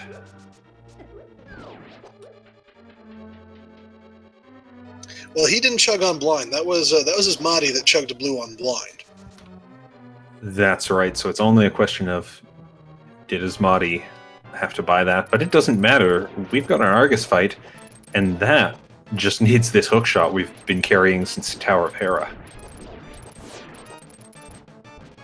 Yep, looks like Argus and Vitreous swap places for the seat. A fairly quick phase 1 from WeightyWords. Doesn't quite get the spin attack for the fast phase 2. But in 3 cycles, there we go. He has got his last crystal, and that means we're about to see some numbers in chat for some reason.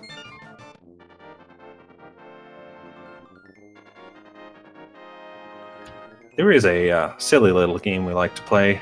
There are 22 possible locations in Ganon's tower that big key can be hiding. That is all WeightyWords needs, along with a small key, to get to Aga 2.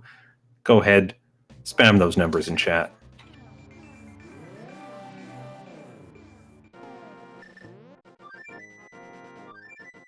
The good news for AsmadiGames is he's back in Swamp Palace. Yeah, so in just a few minutes here, he is going to get that unfortunate news about skipping left side swamp and how he maybe should not have done that. We say that. We were also saying the first time he went into Swamp, maybe he shouldn't be doing that. So, it works out both ways. True. So for the GT big key, you have a preference for where you think that might pop up? Oh, I always say chest 14. I figure if I stick to the same number enough, I'll win some of the time. How about you? I'm going to go with Bob's chest. That might also be chest 14 if they do the quote-unquote conventional routing. I like how Weighty has gone through the Dark World to get up Death Mountain here. It's actually slower to do it when you're going through Super Bunny Cave, especially if the portal's open at the top of the dungeon, or the top of the mountain. But Super Bunny Cave doesn't have enemies in it the same way that Paradox Cave, that the Light World do. And so in Randomizer, if you're not totally confident you can just breeze by the enemies, it's going to be easier for you to go up that way.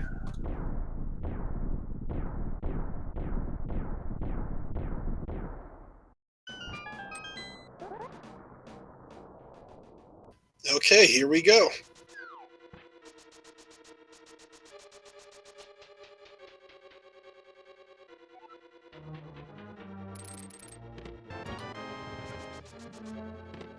Well, 2 small keys on the right side. Some people would go right with that, but Weighty's going to keep going left.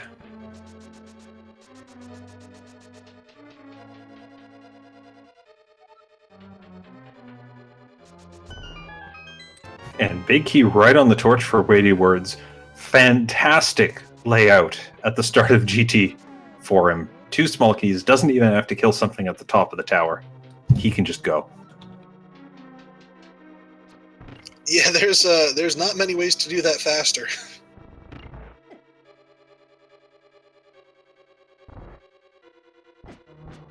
Alright, looks like the bot's having some trouble, so we just won't worry about it. We'll focus on WeightyWords and these stupid, stupid shadow enemies that you have to hunt down.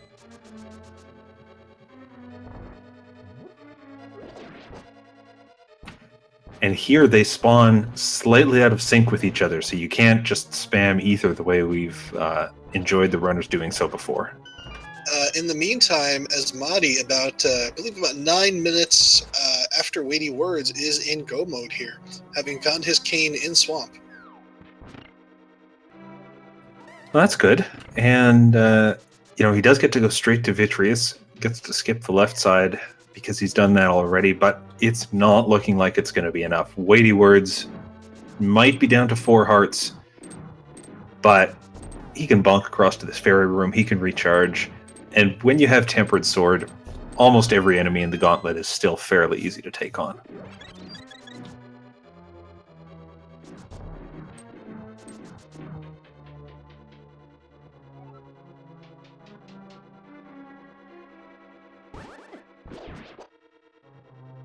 More of this intermittent enemy spawning trolling. I mean, levers are easy to take down. They're just obnoxious because they're never there. I like the poke dashes that he ran so he could get multiple hits in quickly before they went away. And with more levers that he was doing. Go ahead. With more levers, Bombos is going to do this nicely.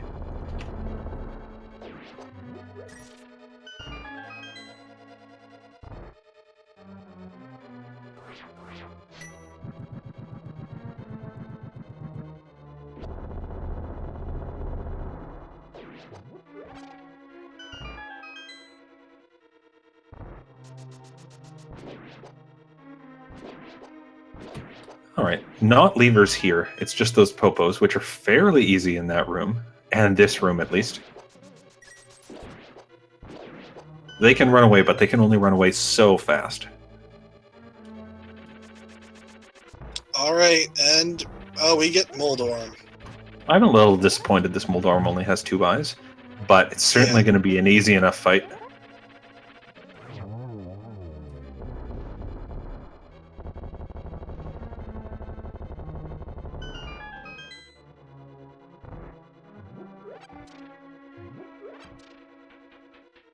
So, despite the medallion use, WeightyWords still having a pretty nice magic meter coming up here to this last floor of the gauntlet. And today we learned that Hinoxes are so strong, Fire Rod doesn't even take them out in 2 shots. Sword Beams will do the trick for WeightyWords.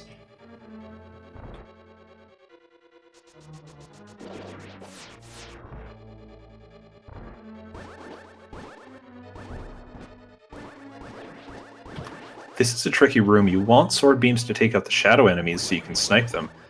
But you don't want Sword Beams because if they hit the Hinox, then your regular sword doesn't hit the Hinox and it takes much less damage.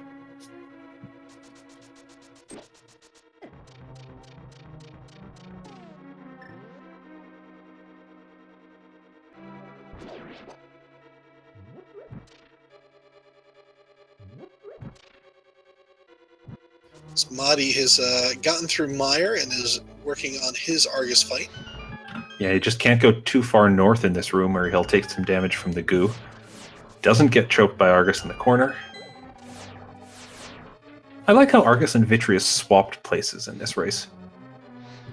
Yeah, well, when you think about it, they're both giant eyes that are surrounded by a whole bunch of smaller eyes, so they probably have a lot in common. Yeah, there is a strong common thread there. WeightyWords looking at this room and kind of unsure about how to approach the puzzle when the floor's disappearing and there's two big switchblades. He's going to use Lamp to conserve his magic and make sure he can get through it.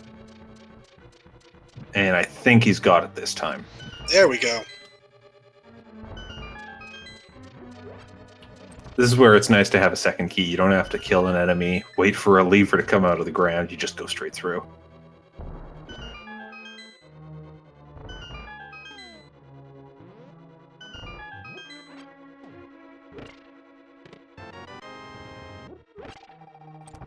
And a full magic jar to take on the Vitreous that spawns at the top of the tower. Round 3 Vidi. Problem is magic doesn't help against Vidi.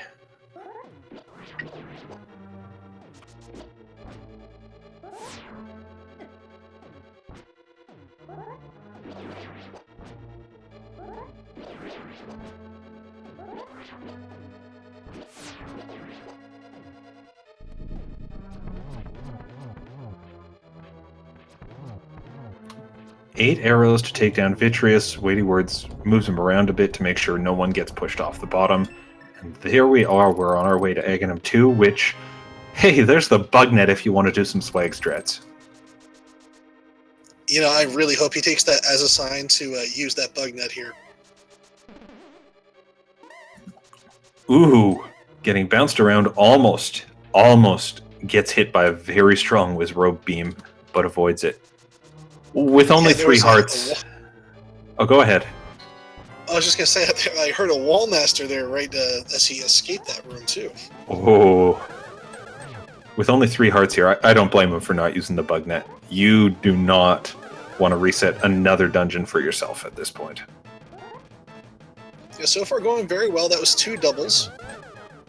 Oh, and just misses the last hit. Could have been a 2-2-2, but we'll get it here.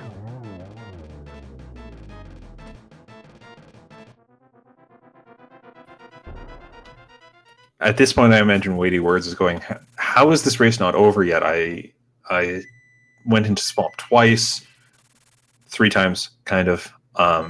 You know, there's been so many things that didn't work out for him. I imagine he's just sitting there going, what happened with Asmadi? But he's into the Ganon fight. As long as he doesn't hug anything too hard too quickly, this will go well. Asmadi's making the right side play. I mean, why not? You have 2 keys, but... Well, we know why you not. need to go left.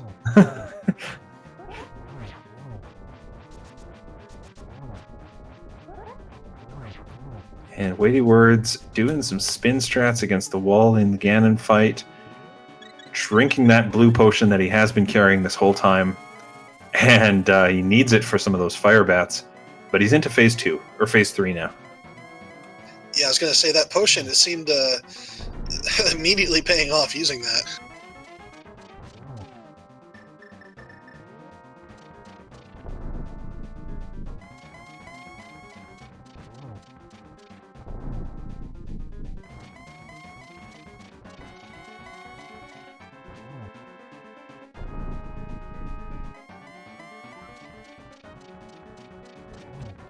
And yes, we did find those light arrows, or those silver arrows, long ago. WeightyWords doesn't quite get the hit on Ganon in the center of the room. But hey, it's the Ganon fight. We can use the silvers. We're at 3 of 4 hits. And there we go.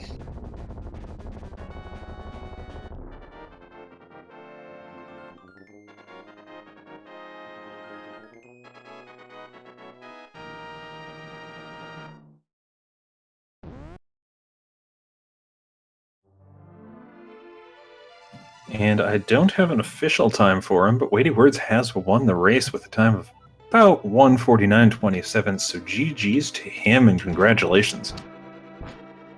Asmadi just making his way up the gauntlet now, but we'll see if we can get Weighty in to talk about, well, Randomizer and all the fun things it can bring.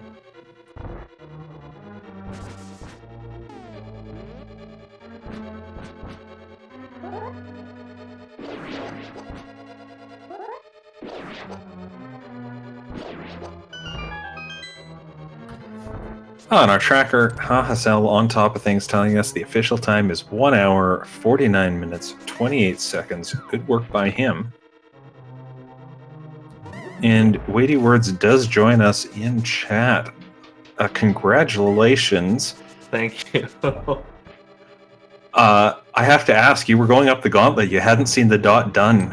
What did you think was going on? I honestly didn't know, because I definitely thought I was going to be way behind because of all the mirror shenanigans. But yeah, I just figured that maybe some bosses were troubling and maybe some overworld deaths or something. If so, I don't really know what happened until I caught the end of the restream and I understood what happened. So yeah, you know, it's a shame when one runner skips the left side of Swamp and it has an item. When both runners skip it, we get nervous for you. I wanted to go back because I pretty much full cleared everything else, but once I found those myths, I just figured, it's probably not here too. They both can't be in Swamp, right? But oh, they both can't, except for when they are. Yeah. So I'm curious about that ice rod that you found, because you got there fairly early. I think you even found it in the dark. Yeah, I'm so sad that it wasn't required, because I felt really good about finding that so early, because it was in a spot that might have taken Asmadi a little bit more time to get to. Yeah, it wasn't until he was doing his final checks for Kane that he ended up going back there, so we were certainly keeping an eye on if that would show up. So I do have to ask, and you can be as brief as you'd like about this. The mirror out of Ice Palace, what prompted that? I wasn't really thinking, and apparently my brain thought that ice was a pendant. I don't know why. So once I mirrored out, I was checking my tracker. Sweet, I'll get Kane and I'll finish Mire and I'll be done. But then I looked at my tracker, it was a crystal. And that was after I mirrored, which was really, really sad for me. I'm glad I realized it right away, but the reason the mirror there was I thought it was a pendant for some reason. I don't know why. The one out of Swamp was me. I pressed A in front of the chest and then started mashing Y. But I don't think either my A didn't register. I was a little bit too far from the chest, and that mirror happened because I was mashing Y after pressing A, which was also really sad. Yeah, I mean that one at least. I can't think of many runners in this tournament who haven't done that at some point. So you have everyone's sympathy on that. Then that's why I'm like hesitant to switch to the mirror before opening the chest, because I know like for at least for NMG, a lot of people do that, and I have done that before in NMG run. So I should just not switch to the mirror until after I get the chest.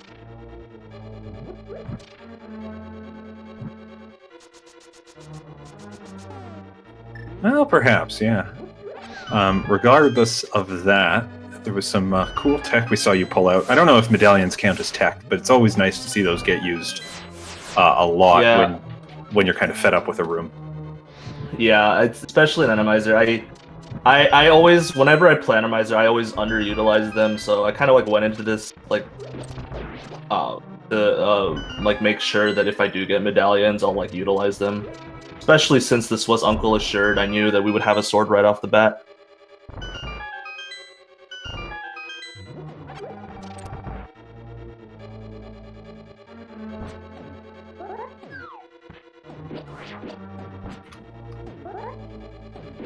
So, any other kind of standouts or highlights from this seed? Things that you saw or that happened that made you think, aside from Ice Rod and Kane, that made you think you had just gained a huge boost or fallen behind? That Helma, I don't understand what that Helma at Mildarm was, because like half my hammer hits didn't register. It just kept moving from that hole, so I couldn't even get to it. So I don't really know what the. I don't think I've ever had a Helma there before. I've had Helma at Moldorm 2, and that was awful. But this one, Helma at Moldorm 1, was also kind of awful. So that was an experience for sure. Yeah, that was actually a really interesting part of the race. Asmadi got to Hera before you, made his way up to Helma, and then mirrored out of the fight. Went over, got the hammer, came back, and was fighting Helma Sorking at the same time you were doing your first fight. And then, of course, you ran out of bombs, and you came back later with the hammer to finish it off. But for a while, we were seeing first and second entrances into that room simultaneously. Yeah, I've also never used bomb strats on Helma ever before, so it is harder when there's a hole right in front of his face that the bomb falls through. Yeah, and we were worried about you for a bit when you used up your last bomb and then couldn't get the hammer out of Paradox Cave. You were right back there as fast as you could be. Yeah, Did you just not want to leave that? Definitely worried about that. 100%. I did find the flippers, and that didn't really lead to too much, I don't think. So I was definitely super worried about that. So I went back up there as soon as I could, pretty much.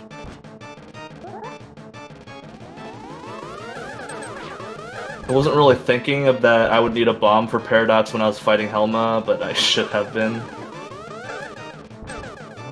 I mean, it's Paradox Cave. When don't you have plenty of bombs when you get over to Paradox Cave? Yeah, exactly. I guess on second thought, I should have just gone up to the hard hat beetle room in Hera and gotten a bomb from there. I guess that would have been better, but oh well.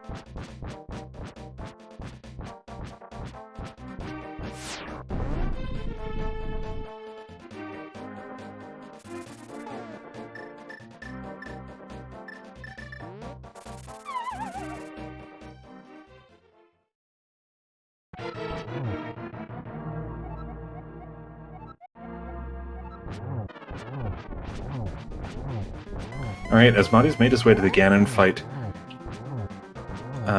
Not going for the one cycle on phase 2, though we did get it on phase 1.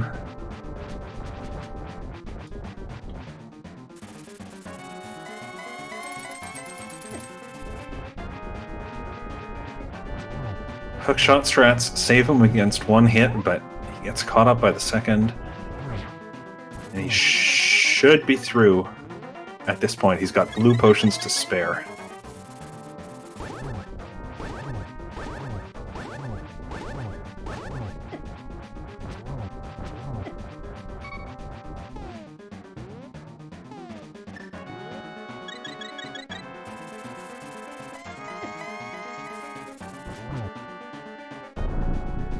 Okay, there we go, into phase 3 now.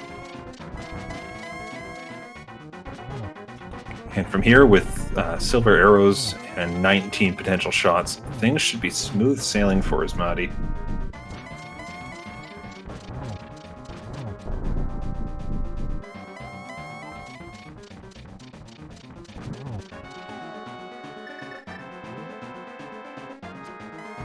Ooh, a miss on that first shot.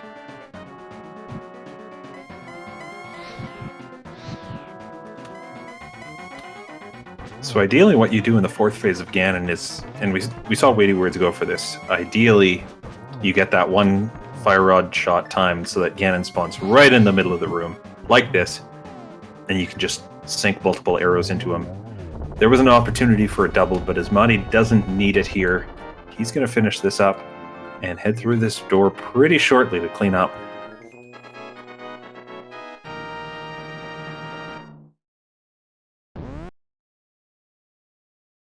Let's get some GGs for Asmadi in chat. Finishing up this seed, only not even 10 minutes behind WeightyWords. Yeah, GG's to both runners for finishing this, and I want to thank them for showing us some really diverging routes, keeping things interesting here. Official time of 1 hour 59 minutes 15 seconds for Asmadi, and we'll get him in here to talk as well. Asmadi, GG. Good work on finishing that up. Thank you. That was a fun adventure. Yeah, we'll go with the adjective fun for this. These were your settings, is that right? Oh yeah, no, I decided to go all out with the ridiculous, and it would have paid off if I'd done that thing where you finish all of Swamp and not just half of Swamp. Yeah, that would have put you in go mode a long time. Yeah, I was looking back. I was talking about it. Maybe like 115. Because when I saw those Titan bits, I was like, awesome. And I died to Vitreous in there. So I was like, all right, you know what? I got enough. Let's go see where this takes me. But then the cane was hiding in there, as it does. So we saw that from you a fair amount in this race. Not finishing Desert for the green medallion or the green pendant, not finishing all the chests in Thieves Town. Was that a deliberate strategy to kind of bail out on dungeons without getting every check?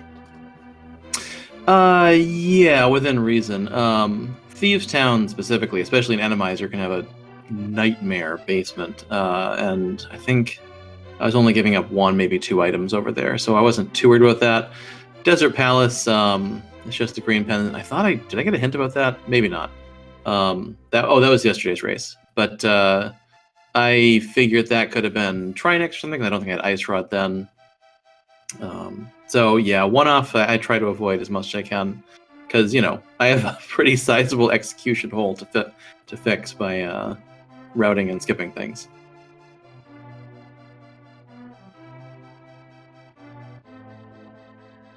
That's a fair approach, and as you said, it almost worked out really well for you in this race. Was there ever a time before you picked up the Ice Rod where you were still worried about finding a Trinex? Definitely. That's actually why I didn't go to Ice Palace earlier, because out of all the dungeons, Ice Palace is the one you don't want to have to go all the way back down to the boss for. So I was mostly looking for Cane, but I was like, boy, it sure would be nice to have Ice Rod before I go into the crappy dungeons for having to bail all the way out of.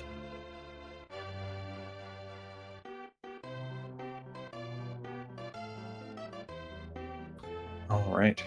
So we see the final collection rate from WeightyWords at 141 out of 216. Nice and low. Helped, I think, partly by that early Ganon's Tower key. But yeah, that still, was really nice.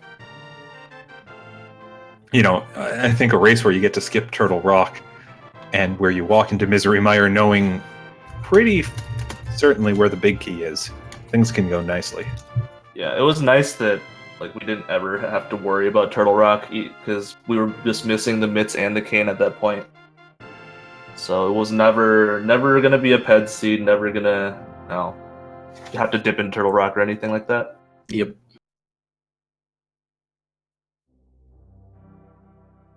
Although I was afraid it was going to be Spike Cave, which I realized very, very late was actually in logic because of the Cane of Burna. I had forgot to mark that on my tracker, and I'm like, oh no. When I was halfway into Swamp, I was like, uh-oh.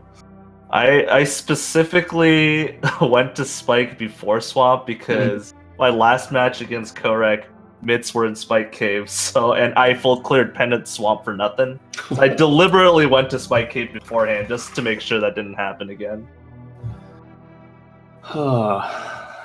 Yeah, but that was fun. I like Randomizer. I like a lot. It does a lot of fun things in the logic. It shakes up the game, and then you get hilarious things like rollers in the basement of Escape.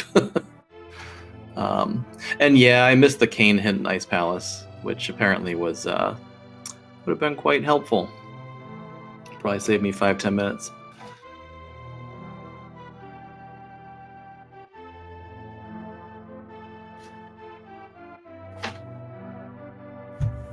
All right, so I don't have your records on hand, but I'm sure you guys know and are keeping track of the math on what they are.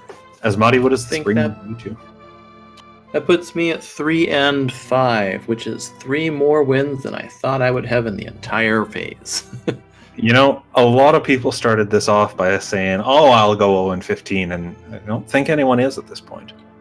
No, I mean, I was one of the alternates that came in. I think I finished 99th out of the 96 spots, and a couple people couldn't do the group stage, so it was fun to pop in, and I feel like I have at least justified my position in the tournament by winning a couple games and making them close at least. So that's been fun. And how about you, Weighty? Where does this put you today? I will be at 9-1 now, which Oh my goodness! I can't actually believe that that's the case. I didn't never expected to be in this at all, for sure, because I came in as like the number 4 seed for my group too. Well, that's certainly an upset that you've pulled on your group at this point. Best of luck to both of you in the remaining races. Any final thoughts before we wrap things up today, guys? Remember, kids, always check left side of swamp. I still disagree with checking left side swamp. I will always skip it unless it's like key sanity, but you know it'll bite you a couple times. All right, in that case, I think we'll wrap it up here. I want to give a big thanks to Hahasel, or Hahasel, I should say, for tracking this race, keeping all those icons updated, because we ended up getting most of them. So thanks to his work. Thanks to Tau Decay for joining me.